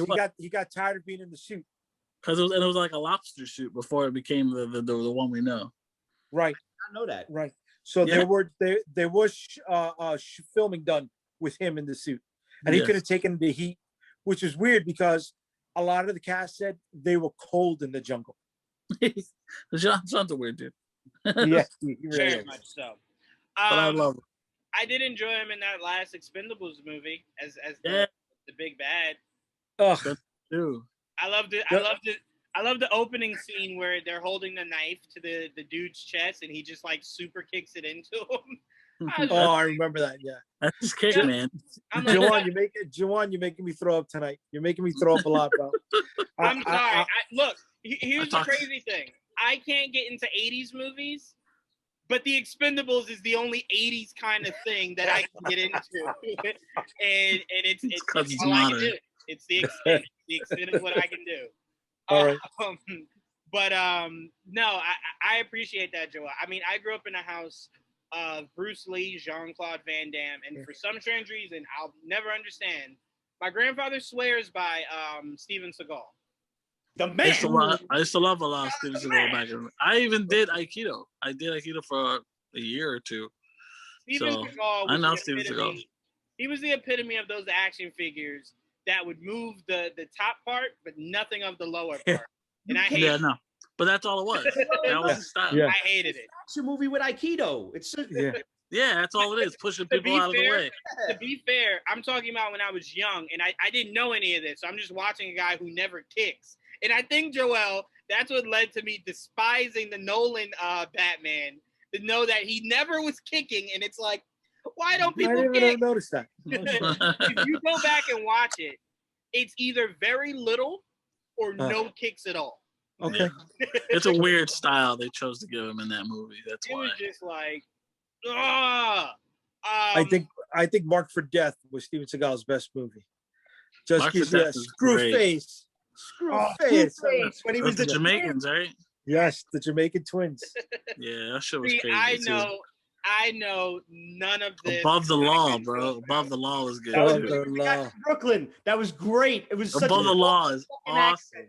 awesome. Oh God. And so it was Steven Seagal, Bruce Lee, Chuck Norris, and Jean-Claude Van Damme. That's what was playing religiously throughout my household.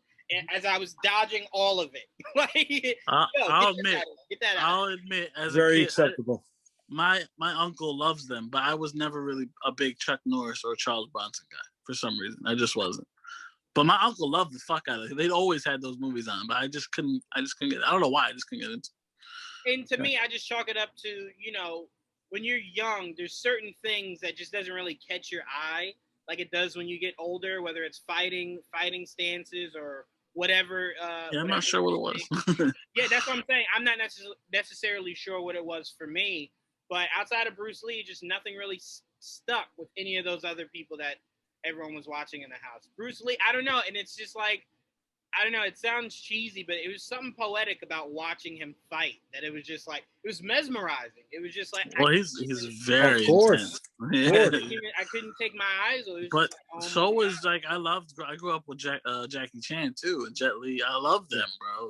They're phenomenal. What was the? Oh my God, I got it because my aunt had on the door upstairs, on the back of her door, this poster of Jackie Chan from some movie.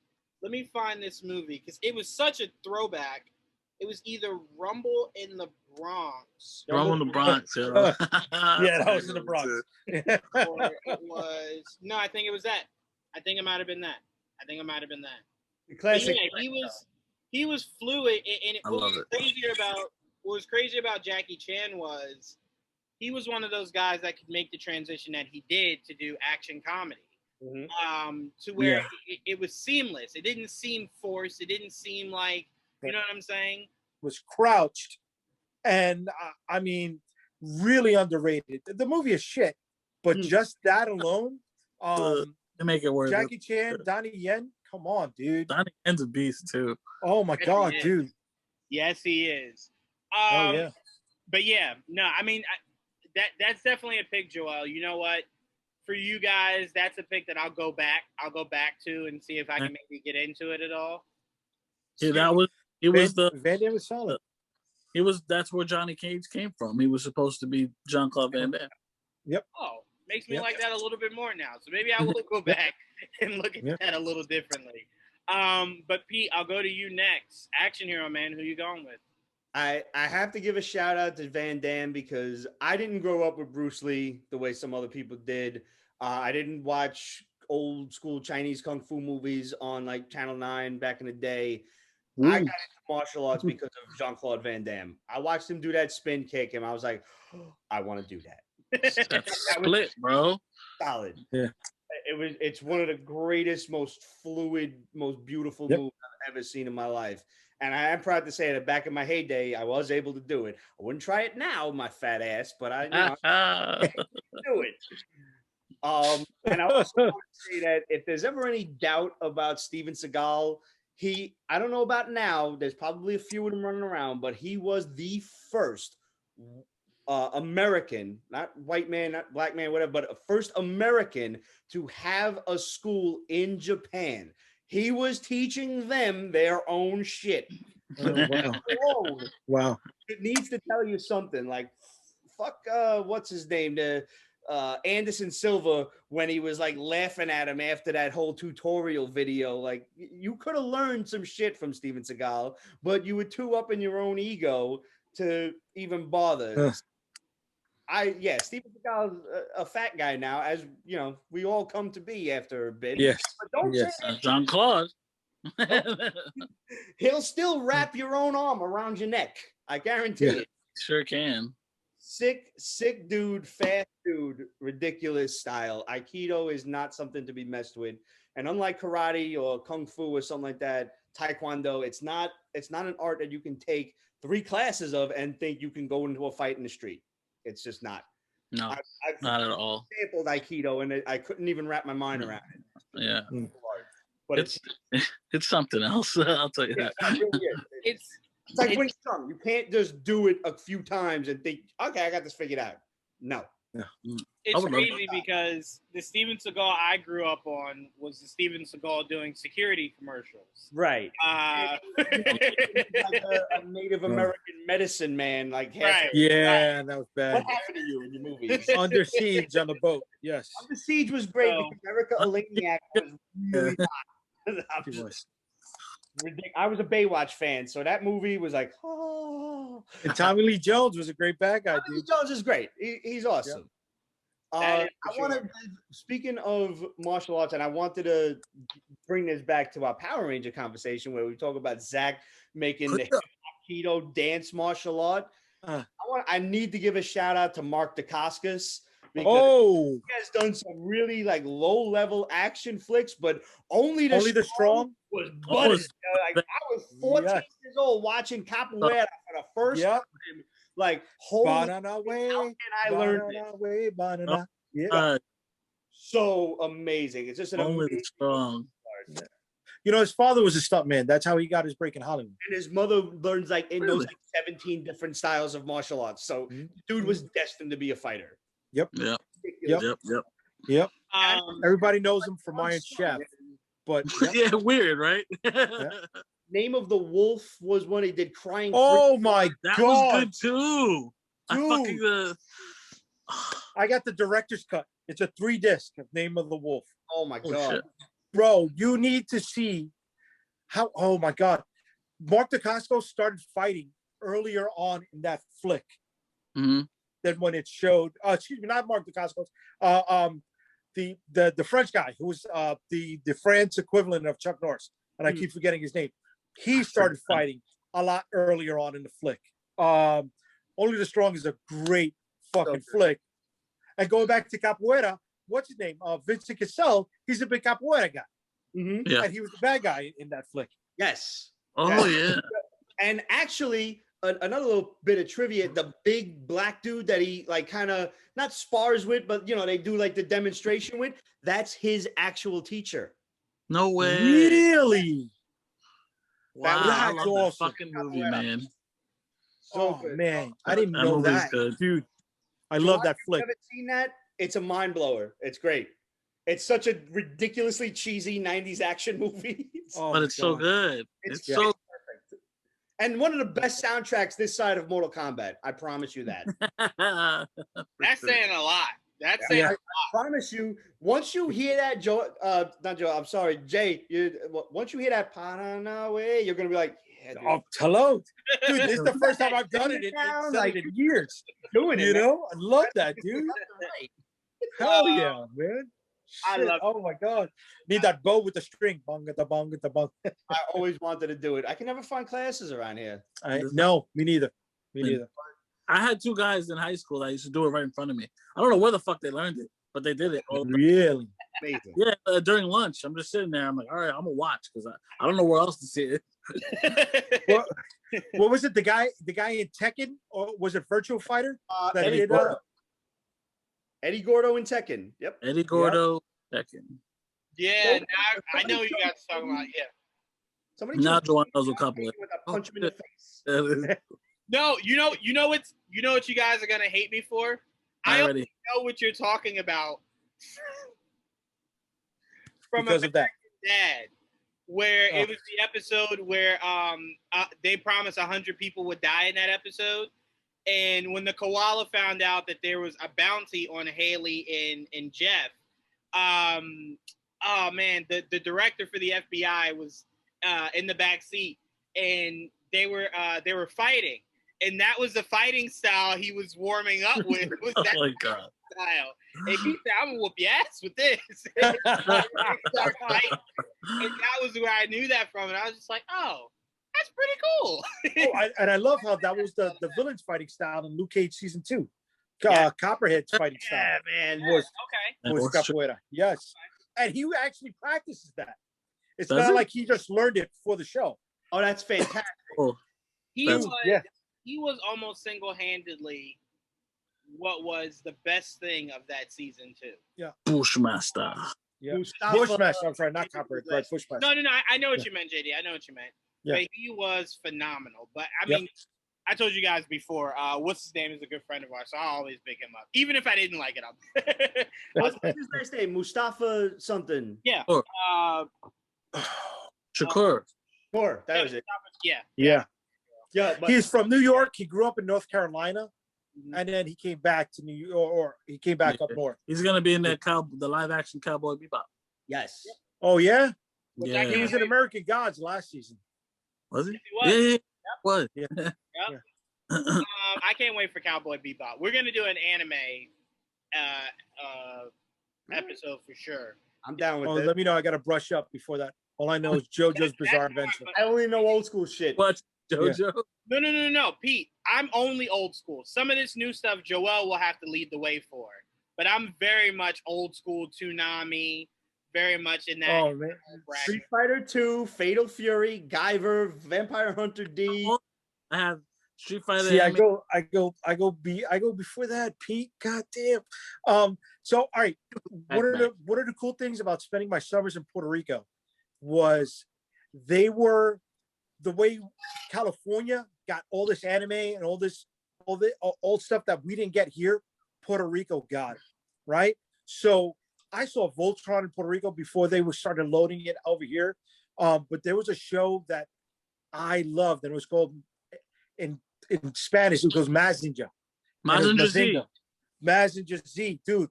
It was Mazinger back then, and you know the big robot. His fists were rocket launchers. The sidekick female had boobs that they were missiles. Mazinger Z. Yes. It was great. The kid rode a motorcycle into a trouble bubble that sat in the robot's head. The little brother sidekick and his friends, they used to ride bicycles on a treadmill that powered the sidekick robot, but somehow it would let out gale force winds out of its mouth. So anime was big, and when I would do Comic-Cons in Puerto Rico, the Western stuff, the American stuff didn't move, but anime stuff, whether it was old or new, that sold in Puerto Rico like fucking hotcakes, man. Really? Yeah, I always said that I really messed up coming into around 06, 07, 08 time frame of not developing a lot of those animes from the late 90s, early 2000s into live action. regardless of if it was good or not, it would have garnished the views, the viewership, enough to do something. But to me, and this is the anime that Joe always says he was never high on, but I loved it because it was like Batman meets Gundam. The Big O was my all-time favorite. I don't know. Yeah, it's more recent. It's not that recent. It's early. It's not Mazinger Z old or Gigantor for that matter. But I mean, Gigantor is super old. That's like late 60s, early 70s. That's I have black and white VHSs of that shit. Yeah. See, with JoJo, we used to tape trade. You know what I mean? This was before DVDs and stuff. So it was funny when Midtown Comics first opened their store by SVA over there on the block of that was SVA? No. Oh my God. What was the school that was across the street from the Midtown on 40th? Parsons. Pratt. Parsons? Parsons or Pratt? It's one of them with a P, I think. The one that was on the corner, right across from Midtown, right? Yeah. So right next to it, really small, and ended up being turned into a phone store, cell phone store, was one of those old school video game places, and they did bootleg VHSs, but written, the stuff that was just tape trading. And I found the entire series of JoJo's Bizarre Adventure there, and I was like, wow. Ooh, that for me was the place, man. Oh, it was the Fashion Institute, Pete. No, FIT was 28th Street and. Oh no, that's right. That FIT was. Me, I went there. I know. Yeah, he's like, I know. Yeah, I'm very much older anime than I am newer anime. Like talking to my little brother who's into all this new stuff now. I was telling Juwaan, I almost fist fought him because I'm talking to him about like Dragon Ball Z, Inuyasha, Yu Yu Hakusho. Like all that's trash, and I was just like, "Ooh, boy!" Such a popular word amongst I can't get into any of that. I couldn't yell at him too much because it's the same thing people yell at me about when I say, I couldn't get into the 80s movies. They're like, don't you know it came before? But yeah, we're definitely going to do an anime episode because that would be a lot of fun. Because there's some good anime figures too, if you want to get real. There's also plenty of anime shows that did not make figures or Battle of the Planets. I still have no idea how they didn't make Zoids better than they did. To where you just make it bigger so I can fit 3.75 figures inside it was so small. It was just like this big. And I'm like, what? I'm gonna lose that. But anyway, back to the focus here. Jaydee, your action hero. Okay, so again, showing my age. My honorable mention is Kurt Russell because Escape from New York, one of my all-time favorite movies as a kid. Post-apocalyptic in New York. It was different than the Warriors. You had a lot of variety in the Warriors. In Escape from New York, it was pretty much just one clan. What was the movie he did with the stunt women? I think Rosario Dawson was in it. No, it was not Rosario Dawson, but it was a Tarantino flick. It was Death Race. Oh my! Oh, not Death Race. Death Proof. Death Proof. Right. That had is an all-time classic. The girl from Scream. The Spanish girl that she's got the cleft palate that she was on one of those CSI shows. It had that blonde stunt woman that Quentin Tarantino is secretly having an affair with. Zoe something. I don't know.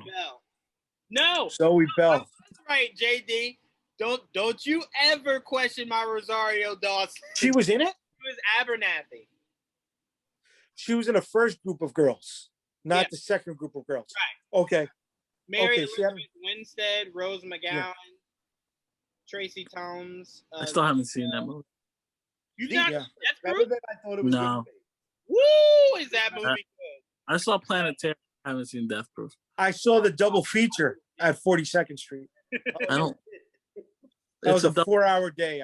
My ass was hurting me. My dad made sure I saw Death Proof, and I remember sitting because he raised me on Quentin Tarantino. Yeah, that's the only Tarantino movie I haven't seen is Death Proof. That's great. Okay. You'll love it, Joe. I promise you. But huge shouts out, Jaydee.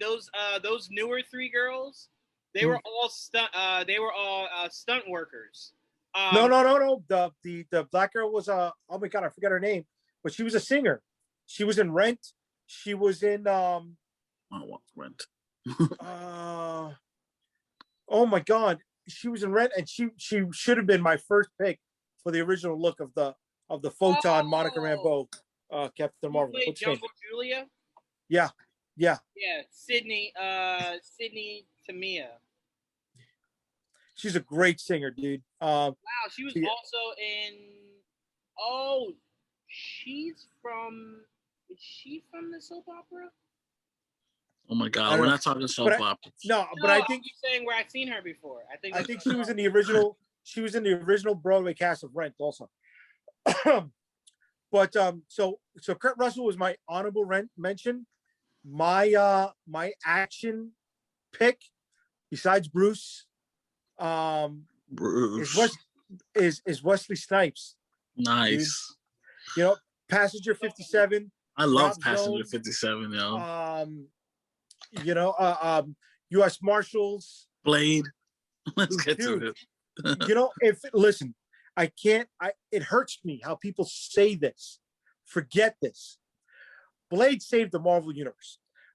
Marvel Comics was in chapter 11. Yeah. There was something called the Distributor Wars, all right? And Marvel Comics had just bought a distributor called Capital City, so they didn't have to use Diamond. They lost a lot of money because of the money they spent on that and their transition between ownership, stuff like that. So Blade, there were 3 actors that they wanted to play Blade. One actor, had he done it, I forgot who it was, they were going to give them $35 million. Had they gotten Denzel because he was hot, they would have given the production company $55 million. They landed Wesley because Wesley was still hot off of Drop Zone. Really? So they went with the budget of $45 million. But after watching dailies of Blade, they increased the budget of that first Blade film.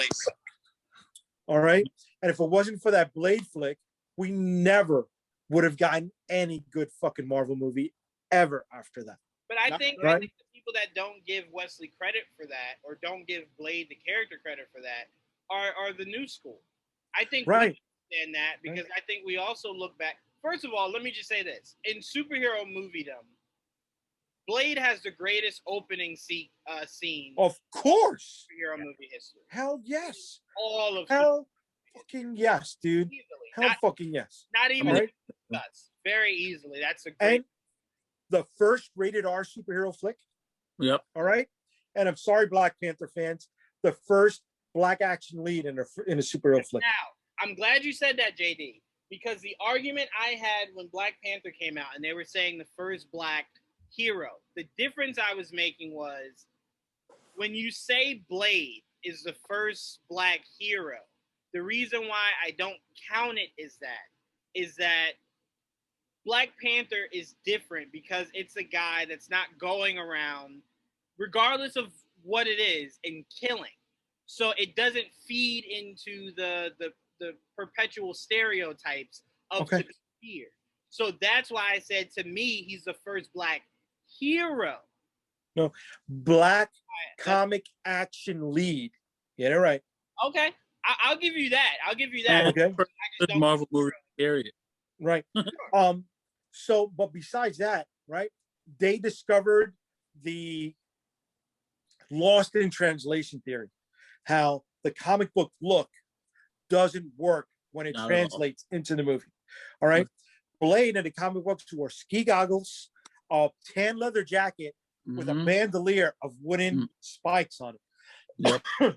All right. And he wasn't a lead character in a book. He was lucky if he was a C character. All right. Was he in a few Morbius no. He was in Morbius stuff, but Morbius wasn't a lead until after the Blade movie. He was in what was it? Not Darkhold Redeemers. He was in the Night Stalkers. Midnight Suns.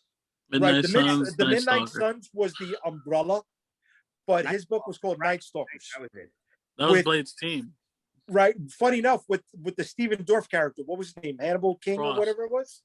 Deacon Frost. Oh, Deacon Deacon Frost. Frost. Okay, so Deacon Frost was Hannibal the main King bad was guy. part of the Night Stalkers. Right. So Ryan Reynolds' character Yes. was Hannibal King, right? Yeah. So yeah. he was part of the Blade book and Dracula's grandson or something like that. Nick Drake. Or it was whatever. weird. Drake. So that was the Night Stalkers, right? That's right. But prior to that, Blade was just part of Van Helsing's team in the Dracula comic book series. Right. Exactly. The only thing that they kept was that he was born from a mother who was bitten by a vampire while she was pregnant.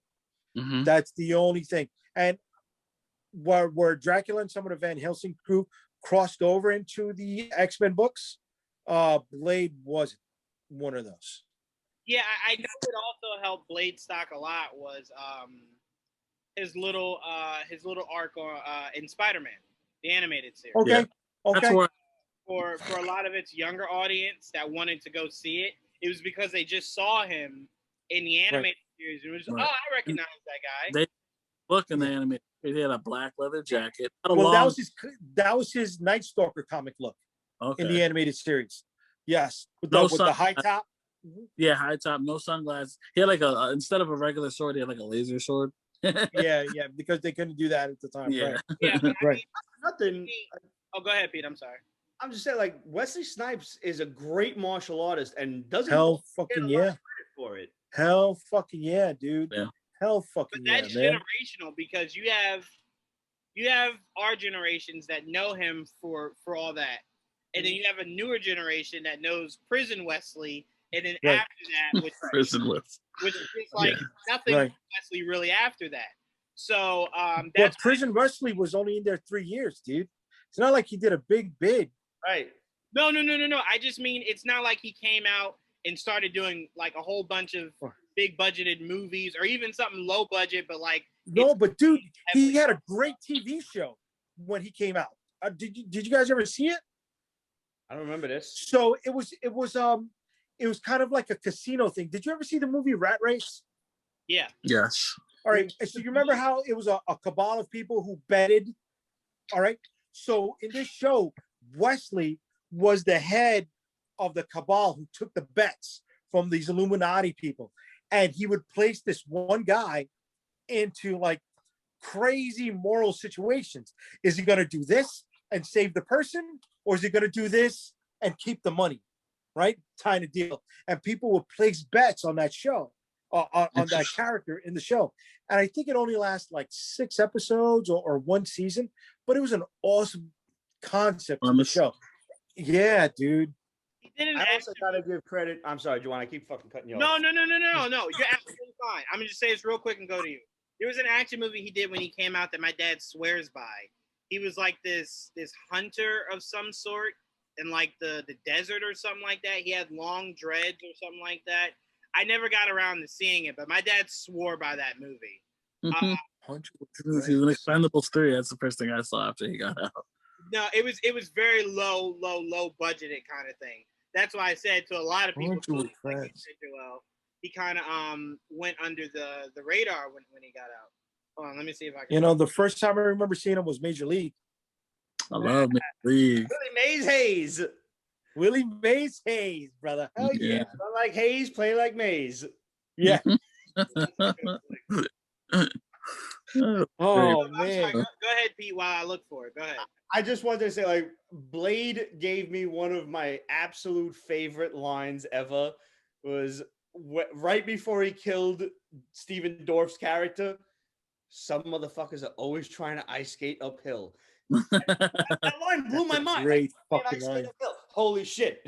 That was a great line. Yes. Like, such an impossible Yes. task. I loved that line. Such a He was also hero wise, especially live action, one of the smoothest talking characters ever.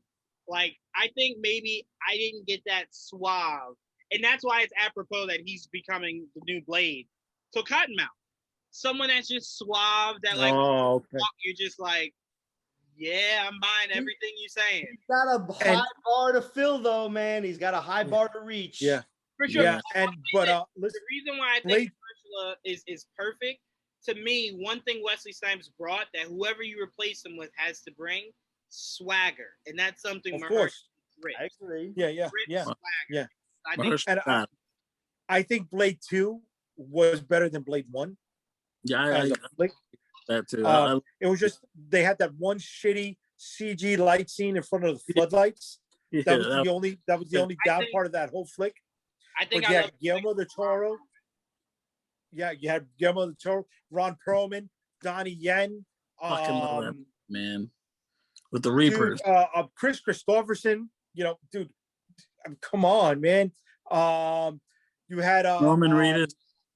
Norman Reedus. That's right, a Scud. You had the guy who played the one with the mouth that opened up. What's his name? He's a pretty good martial artist in his own right as well. I forget what his name is. Luke something. I don't remember. I confuse him with Luke Evans, but Luke something. Luke Evans. But no, I like that you say that, Jaydee, because I swear by the third one. I don't think it's necessarily better than the other two, but it's sure as hell my favorite. Oh my God, who is this guy I'm talking to tonight? I can't rock and roll with you, bro. I love the third one. We've gone beyond 3 strikes. You know what I mean? You're in the second part of your lineup, and you just struck out again, bro. I love the third one. Juwaan. Look. Oh I'm not saying it's better than the other two, but for me personally, it's the one I go back to the most. They call Dracula Drake, man.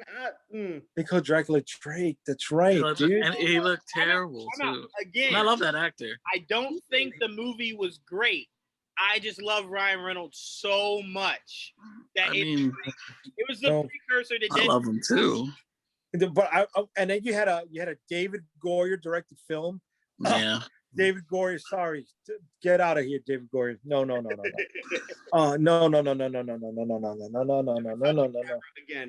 I do remember seeing that going Triple H. Huh? Yeah.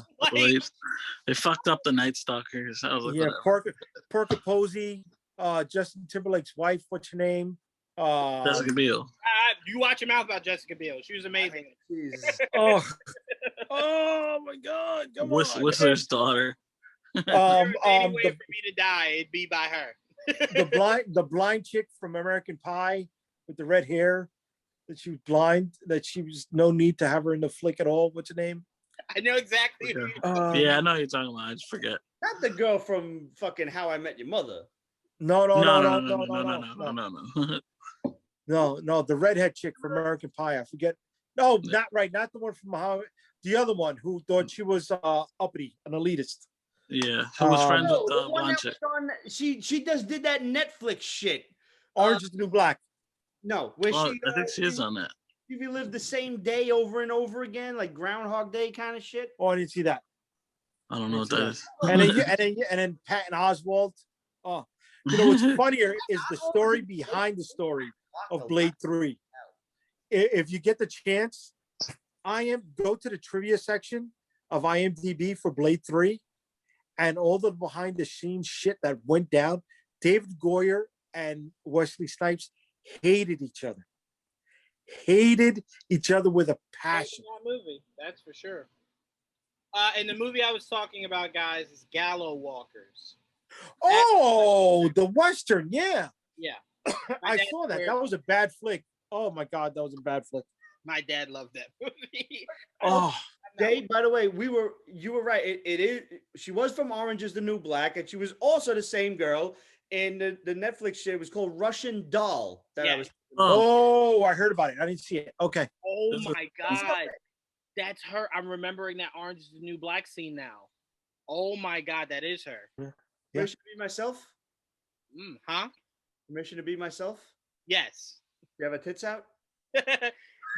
Yes. It was. I'll say this. Important questions. I'll say this. It was when her and the other chick were hiding out together behind, like, I think the piano. Uh-huh. Yeah. Don't blame Juwaan. Send all of your hate mail to Pete. Send it right to me, and I'll get back to you. It'll come both our ways. Don't worry. That's how I'm an asshole, but that's what I do.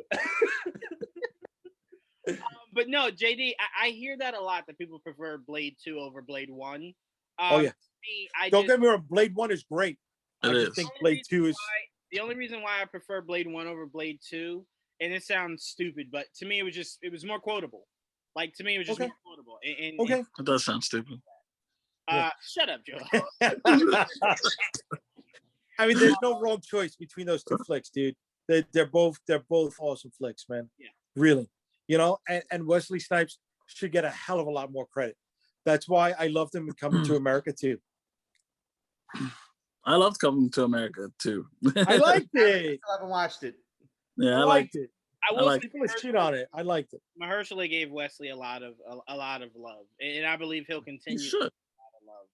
But I was very much of the people that was like, when they were like, "Oh, they're gonna do Blade," I was just like, "You gotta move on from Wesley." Like, you just have to. I would have been so fine with them bringing back Wesley, but when they announced Mahershala, you know, we fucking lost our fucking lost our mind. Because it was something so subtle. Like, he put the hat on. It's just like, what is that? Oh my God, what? Like, I couldn't breathe for a second. It was just like, what? So yeah, that was out of the blue. It was so great. Like, I compare it to, I didn't want Brie Larson. I always wanted what's her name? We were just talking about her earlier. She played Charlize. Yes, I wanted Charlize because I thought she could just between her and Emily Blunt. Those are my picks.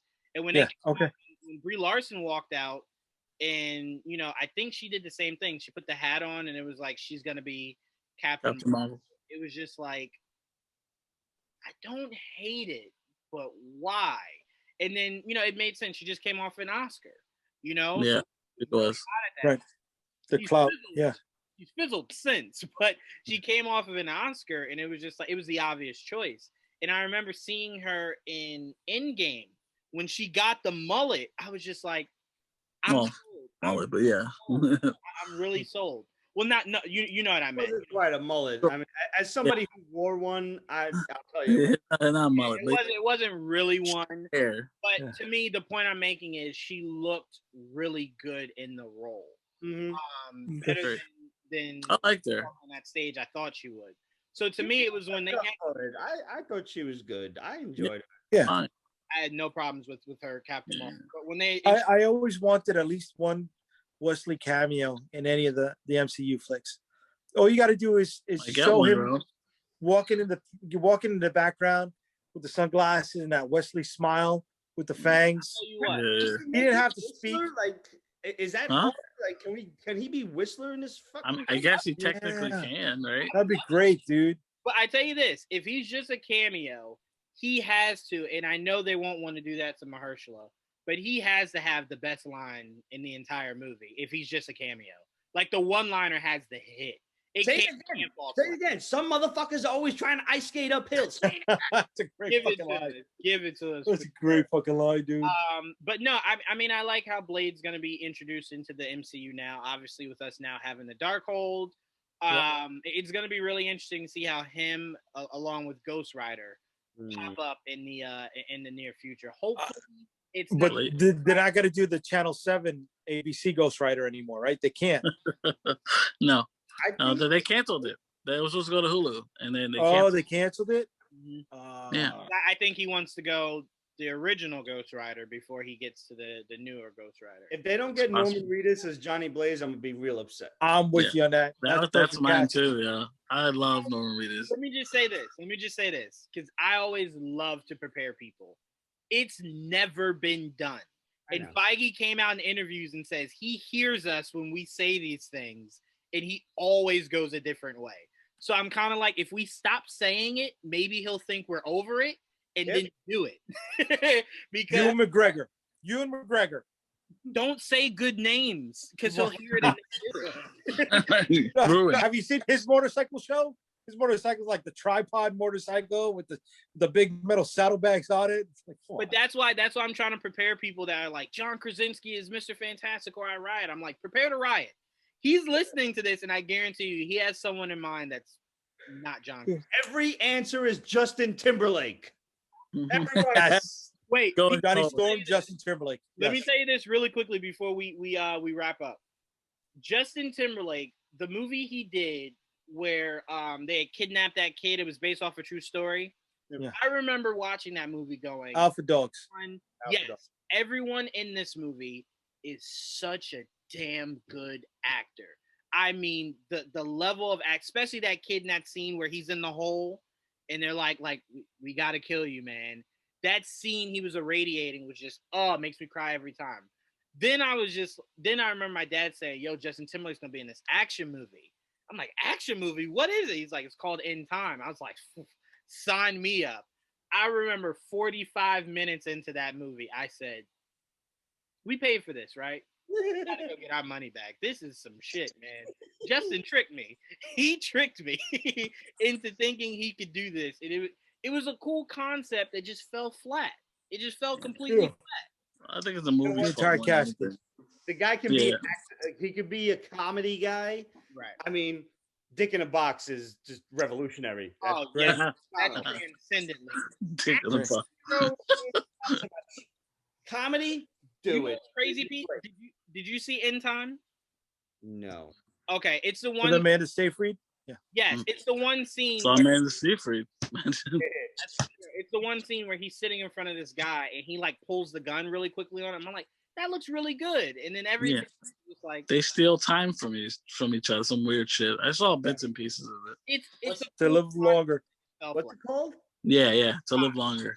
In Time. Yeah, so the rich kind of steals from the poor's life, like not life force, but like their weird. They could expire. Their life clock. Yeah. It's whatever. All right. It's kind of like a new take on Logan's Run. Okay.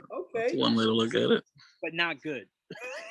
Let's make sure we put that in there. All right, Yes. our last topic before we get out of here. What action movie would we have liked to have seen more statues, collectibles, or figures from? I'm going to go ahead and start and say, Joel, I'm going to steal this from you, man. So I'm sorry if this is what you were going with. I needs me my John Wick figures, especially the dog, the car, the weapon accessories, including a pencil, and my John Wick figure. I need that box set. I need it. It's just too many great characters you introduced in that world. And that car to me is iconic to John Wick. I think he's gotten out of it now because he was on the run. But those first two movies, that car was badass. I would just love to see more of that. My honorable mention would definitely be. I'm gonna save it. Let me sit on that for a second. But yeah, I want more I want figures from the John Wick series. Would love. Jaydee, I'll go to you next. What figure? My honorable mention is Buckaroo Banzai. I liked the movie as a kid. I would have liked to seen Buckaroo Banzai figures, G.I. Joe size. Or back then, you had Cops, A-Team. I mean, not Cops. You had Chips, A-Team, Buck Rogers figures. They were all pretty much made by Remco, the same company, in that 1/18 375 scale. But Buckaroo Banzai would have been great.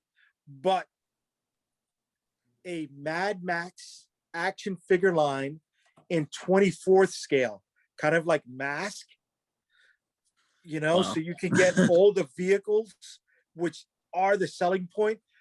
And you can go, not bigger, but you can go details with all those different vehicles. And then, you just get the figures just big enough to get in there or run over. And you're not paying much to get them made because there's not even 5 points of articulation on it. Just two hands move and two legs move. You don't even have the head move, but have that Lord Humongous, Tina Turner. Who doesn't want a Tina Turner flick? And if you never saw Beyond Thunderdome and saw Tina Turner as Storm, then you're not a comic book fan because she was the ultimate Storm in Beyond Thunderdome. But imagine all those figures like Mask. You guys know what Mask figures are, right? Yeah. Right. Juwaan Baylor shaking his head. I don't know.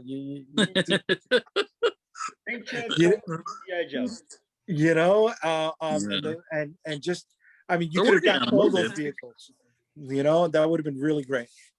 They're working on a Mask movie, I think, too. Supposedly. No, they canceled all that stuff, dude. The Hasbro crossover stuff. Yeah, because it was supposed to be Mask, Yeah, Visionaries, Action Man, Mask, Visionaries, Action Man, Rom, and I'm the the space knight. Micronauts. Oh my Right. god. Right. Oh, Yeah, the because that San Micronauts. Diego Comic-Con set was the tease to launching that line. And when the G.I. Joe movies failed, everything else tanked. That's because They're trying again though, as you can see with the new Transformers and G.I. Joe. They're doing a G.I. Joe show now and shit. So Yeah, we'll see. We do got to talk about that at some point. That GI Joe show. That was just the weirdest character to start off with. Lady J. Yeah. Why? I'm with it. I'm with it. But to me, it's like GI Joe's already unrecognized. Like, you know how many people think Duke's name is Joe? Like the show's about Duke. That's right. You know how many people I knew growing up called Wolverine X-Man? Yes, but my point is, Fucking hated it. people don't already know these characters. Just start with someone more recognizable. So, like, just make give me Lady J in the show, and give me Major Blood as her villain for the show, dude. Don't give me the heavy. Give me one of the lieutenant villains. You know, the minor bosses. Give me that. Well, oh my god! Say this, Jaydee. The biggest thing I need to see about this show is it just by itself, or is it going to leak into what the movies are doing? Because if it is going to leak into what the movies are doing, you got to be very careful on the villains you use, because you'll want to use them once you do a G.I. Joe movie. Right. Major Blood. All right, Pete. What action movie would you like to see figures for? You know what? I'm going back to what I said earlier, because like everything that I could think of, we've gotten figures of at some point. It's right now, because it's big dummies like us are the people making these decisions at toy companies. So we've got a lot of figures coming, or being rehashed or something like that. But man, I would really love one of those old school, like, stick the car on the racetrack, electric up the wall, loops of like Fast and the Furious. It's such a cheesy ass franchise, but if you think about it, if you get different racetracks and you could customize the racetracks to build your own and shit, and you get each of the characters' cars, and you could get some of the villains' cars. Like, I still remember when Ludacris was like, they got a tank. And like, all right, I'm in. It's a tank. Like you said, there's always something dumb in the trailer that gets you. They got a tank. I'm in. I'm sold. Yeah. Whatever. They got a rocket engine now in a little car. I forgot what car. They're going to space or some shit. I'm with it. Oh, they're going. I mean, one of those old school 80s up the wall, all around the track, takes up your entire damn living room. Your mom and your grandma hate you because you're just playing the whole. And they fly off the track. You got to constantly put them back on. You got to adjust your speed because it won't navigate the turns otherwise. Give me one of those again. Give me. I could see that. I could see that a lot. My cousin, she collects Hot Wheels, and Fast and Furious is literally it's tailor made for Hot Wheels. Yeah. Very much better. I mean, the only thing that could maybe be as cool as that is Jaydee's pick of, God, Jaydee, why did I just forget? Mad Max. Yeah, absolutely. Get the different designs of it. Yep. You can get your setups would look a lot better because the visuals for Mad Max is really dope. So that would be an amazing Hot Wheels set for that. And not for another, I meant to say before, Jay, when you said that, all the characters and the designs from like Thunderdome and Road Warrior were ported over for the Dreadnoks. I mean, they literally called the car the Thunder Machine. That's right. The Thunder Machine. That's right. You can't get more kind of obvious than that. Yep. And the use of Road Pig, and who drove the Thunder Machine? I forgot his name. Thrasher. Right? The shoulder pad, football shoulder pad armor, which that's what Road Warrior was all about, dude. The good guys and the bad guys were that. I will say, to lean on your I think this is one of your I think you said this before, Joel. For RoboCop, I would love a figure for RoboCop that's removable. so the parts are removable to put different parts on. Maybe an arm that's fully weaponized. Just stuff like machine gun arm. He has one. yeah. And I would like someone. RoboCop 3. He has a rocket pack. He has a machine. He has a missile. Right. Well, they made a figure of that one. Did you get that one? Did you ever get that? Yeah, that it was like the white jetpack that attached to his back. Yeah. Yeah. Yeah, no, I've that's never seen RoboCop figures except for the reboot movie that they made. But they didn't make one. Oh, the Joel Kinnaman movie. Oh, They didn't make any toys for that. No. They did make toys for that. They did, Joel. Pete's just saying that movie doesn't exist. RoboCop movie. I don't know what you're talking about. did you ever watch the RoboCop cartoon? Yes. Yes. I had a VHS. They actually had a live action TV show too. Really? On Sci-Fi Channel. Yeah. I didn't know that. Yeah, and there was 2 RoboCops. I forget. It was weird. And he also showed up one day on WCW. It was weird. I was just gonna say that he defended Sting in a championship match against Ric Flair and the Four Horsemen. Yes. Yeah, he Wait. did. Wait, Peter Weller did, or like RoboCop? No, the RoboCop suit. Yeah. Wow. Yeah, Pete. It was something. Yeah, Pete. That's wrestling for you. Yeah. Yeah. Oh man, Joel, thank Drop you. that in the chat. Thank you for reminding me of that one, buddy. I need to see that. He broke out of the cell. He had like bars. He just rips open the cell and walks right through. It's crazy. I need to see. Please find me a video of that. That's amazing. Joel, Joel, what's your pick while I get this video for Pete? I don't know.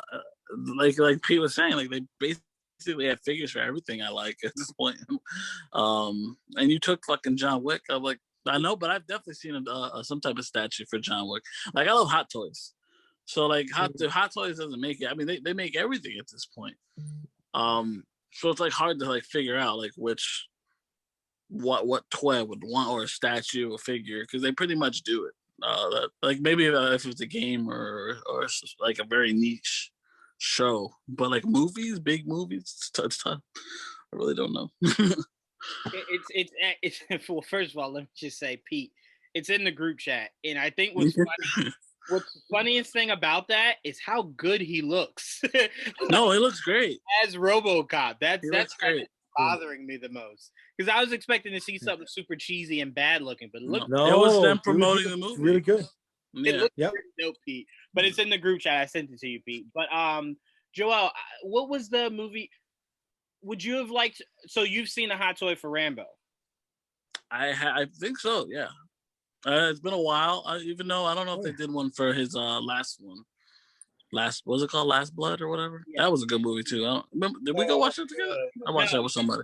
You saw that without me, but you were telling me that I should go, because you asked me that I want to. I told you I've never seen any of the ones. Oh, that's right. And I said, don't bother. You're right. What? Yeah. Pete, how many times I have to tell you? The whole 80s thing just went over my head, man. We'll never log in, man. It's never gonna go in. Yeah. My brain will not accept that. Yeah, I have conversations with him every day. I feel personally attacked the entire night, man. You know Yeah. what I mean? Hey, look, Me, Jay, and Joel are gonna render you a list, and you're just gonna check these sons of bitches off you're one. gonna treat me like Captain America? You're gonna treat me like Captain America? Yes, we All are. right. Okay, all right. Before you end this, one movie from the 80s, from the three of us, that Juwaan has to see. Oh fuck, man! There's so many. Well, wait, Jaydee, let me just say this so you guys have a scope of what you're working with. Here we Back go. to the Future, no. Karate Kid, no. You see this? Yeah.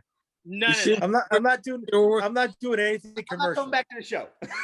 All right, Pete, this is a defining moment right now. All right, Juwaan, have you seen Krull? He don't even know what that Jesus shit is. fucking Christ! He got one of you them gotta- ninja stars. You got to see Krull. You got to see Krull before next week. If we are going to continue, Bro. you need to see. You made me take off my hat. You made me take off my hat. Wait, what movie? Say it again. Krull. Krull. Nope. Joel, did you see this? Roll bits and pieces. I never saw. This is a All right, really so then you two. unsung You flick, two. You but got it's the good. old man is giving you guys homework, and I'm not that old. I'm only 45. All right. Krull. Let me see this. I'm not making you find Jim Cotta. I'm making you find Krull. Yeah, it's been a long time though. I haven't shit.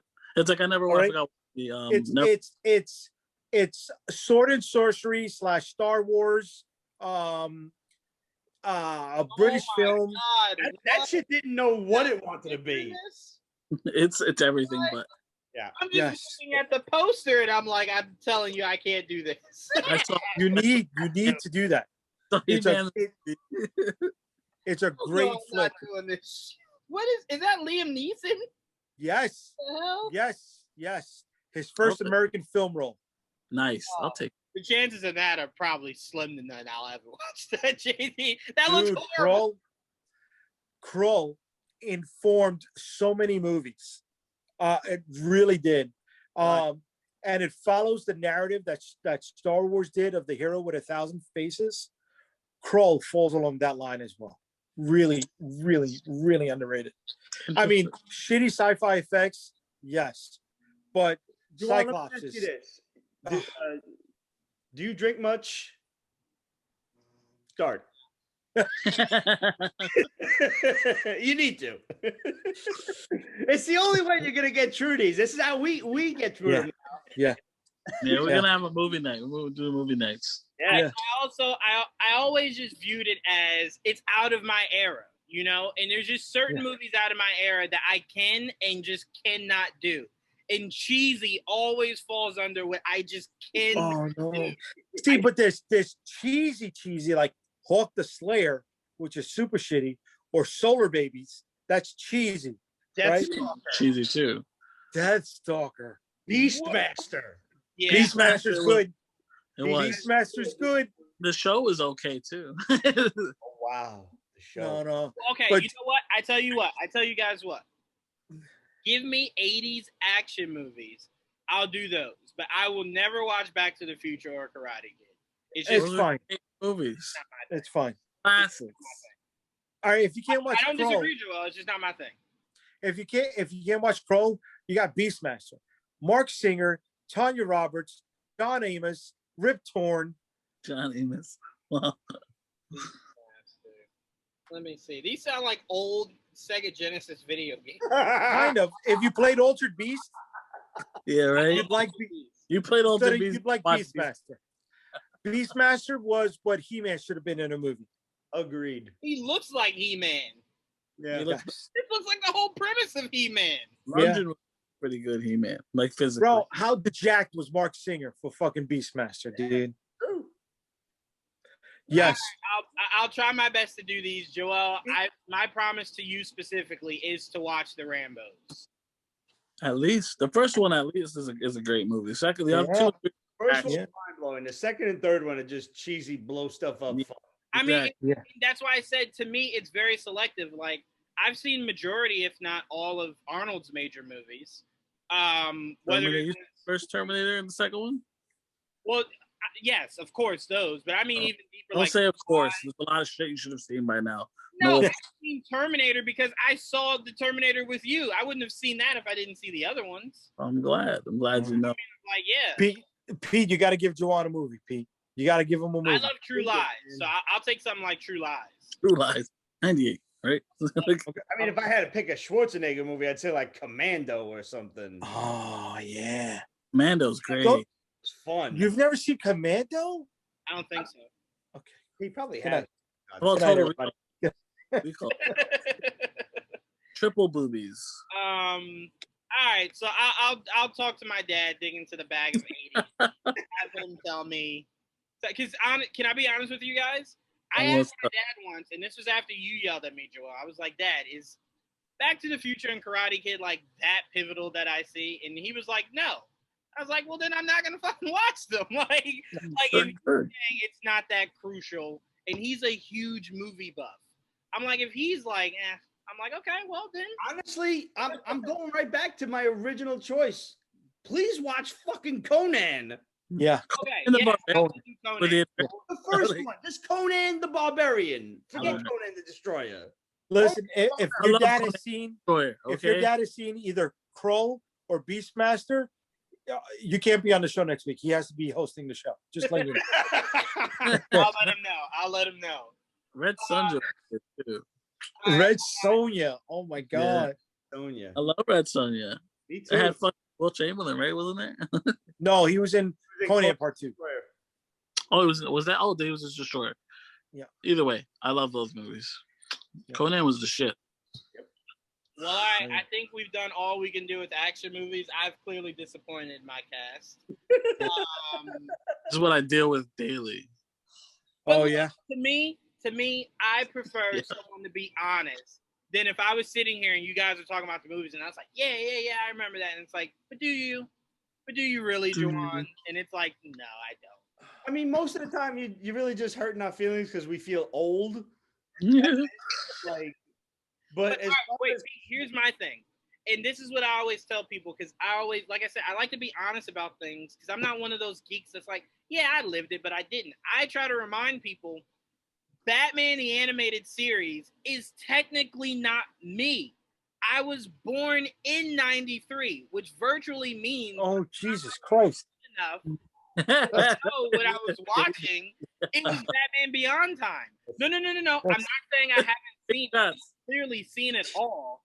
I'm just saying it technically wasn't, you know what I'm saying, wasn't out when I was old enough to know what I was watching. That's the year I graduated high school. You can be my son. Shit, I will get along with your father. I know that's for a fact right now. But I like to be honest about that, because I don't like to be one of those people that's like, yeah, I remember coming home and watching Batman. I was 1. No, I didn't do that. Like, I definitely You're not did. even 30 yet. No. I was just doing the math in my head. I'm like, wait, this motherfucker. He's like 26. I'll be 28 this year. Oh, 28. Yeah. That's how many years I've been out of school, dude. I high school. was a fucking kitten to be 28. Oh my God. Look, man, like I said, I will not sit here and lie, but to me, cartoons that I grew up with were different, but I did go back and watch all of them. Spider-Man, X-Men, Batman, Superman. I went back and watched it all, but I'd be lying to you if I told you at 5 I came home and watched Batman the Animated Series. I'm going to tell you the general consensus, I think, amongst my peers here is that we like you, but we hate you. If that makes sense. Joel tells me that every day. Makes sense. Joel, how old are you, Joel? 35. All right, good enough. All right. 35. I love how that's like a badge of admission. Like, how old are you? All right, you betcha. Sorry. I wouldn't be able to talk with you guys about all the shit we talk about if I was younger. It's harder because, like, man, I got a forehead and a half. But yeah, so do I. But that's why I always tell you, Joel, I love going back and learning about certain things that I'm interested in. All the comics and stuff that I talk to you about. Mm-hmm. I was an infant when all that good shit came out. I had to go back. I mean, a lot of that stuff I didn't grow up reading either. I had to go back and read. So yeah, I get it. I think we need a special edition where your dad hosts this shit. Yeah. You guys will prefer over me. I can't have that. I don't know about your dad. I was born in 75, so I don't know where your dad lies. My dad was born in 1960. Oh, get out of here. Oh, all right. That's why I said all this you're talking about. He was probably in the time where you were saying, like, there were certain stuff that I grew up on that you were out of that phase. He was out of it. His time frame was probably the phase he was either just getting into or just coming out of. But he would know all of it. That's why I say I go back and I ask him, like, is this important that I watch? And he's told me numerous movies, like, you gotta watch it. And I went back and did Die Hard. I didn't watch Die Hard before my dad made me. But I'm glad he did. Yeah, so am I.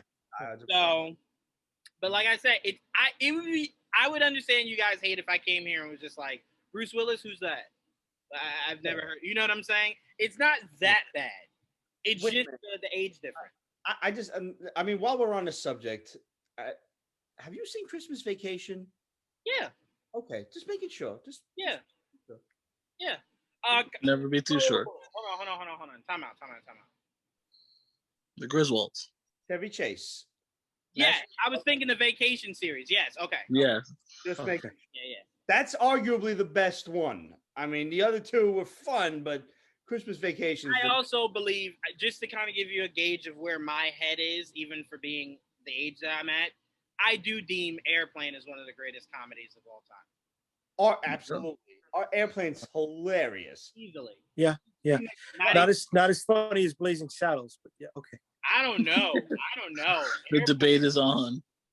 Oof. Dude, Spaceballs, bro. Spaceballs, no, this doesn't hold the candle to I fucking either love one of those two. No, Spaceballs doesn't come close to Airplane. That's for damn sure. No. No, Pete. No. I don't know, man. No. Depends how it hits you. No. I like Spaceballs, but I tell you what. I like Airplane better. Do you love the Marlon and Sean? Do you love the Wayne scary movies? Yeah, absolutely. No. I like the first two. None of that's possible without Airplane. Yeah. You're right. Okay, you're absolutely right. Fair. I just consider right, and Airplane is not possible without Mel Brooks and his stuff. Oh yeah, Mel Brooks is it's tough. Airplane was the Zucker brothers? No. Who the fuck did Airplane? No. It wasn't National Lampoons? No. No. Wait, you talking about who directed it? Yeah. If only there were a way to find this out. But you know, Blazing Saddles was written by Richard Pryor. Jim Abrahams, David Zucker, and Jerry Zucker. David Zucker, yes. Yeah. Okay. Pete was right. Good call, Pete. Good shit. Pure luck. How about Naked Gun? You don't like Naked Gun? No. I enjoy Naked Gun. I love Naked Gun. Airplane is on like a level of its own. Yeah, we're not arguing that. I'm just saying. Yeah. And Spaceballs. You're absolutely right. You're right. Yeah. But all right, guys. This is a conversation we will carry on another. I'm gonna call my dad tomorrow and send him this episode. Please. Why are you my son? But I want to give a shout out to Jaydee, Pete, and Joel. Apparently, the gatekeepers of not only age but movies. Yes. This is how you grow. I feel it's like a gentleman's club I haven't earned my way into yet. It's just like, Oh, you're here. You're sitting at the table, but you're still earning your stripes with us. You know who you are? You're the guy in Rocky fucking 6 that like won but still kind of lost to Rocky and was like, "You're a crazy old man," and Rocky's like, "You'll get there." All right, now here's the great way I want to end this show. First of all, I want to thank everyone for listening and watching. We have it on 2 different avenues. Make sure if you're watching, you're liking, subscribing, commenting, even if it's to tell me how much of an idiot I am. But I'm gonna end it. You're not an idiot. I'm gonna end it on this, guys. I've never seen any of the Rocky movies. All right, guys, this has been a great episode of Figure It Out. We will see you guys same time. I'm out. Next week. I'm out. Peace. Yeah, I've never been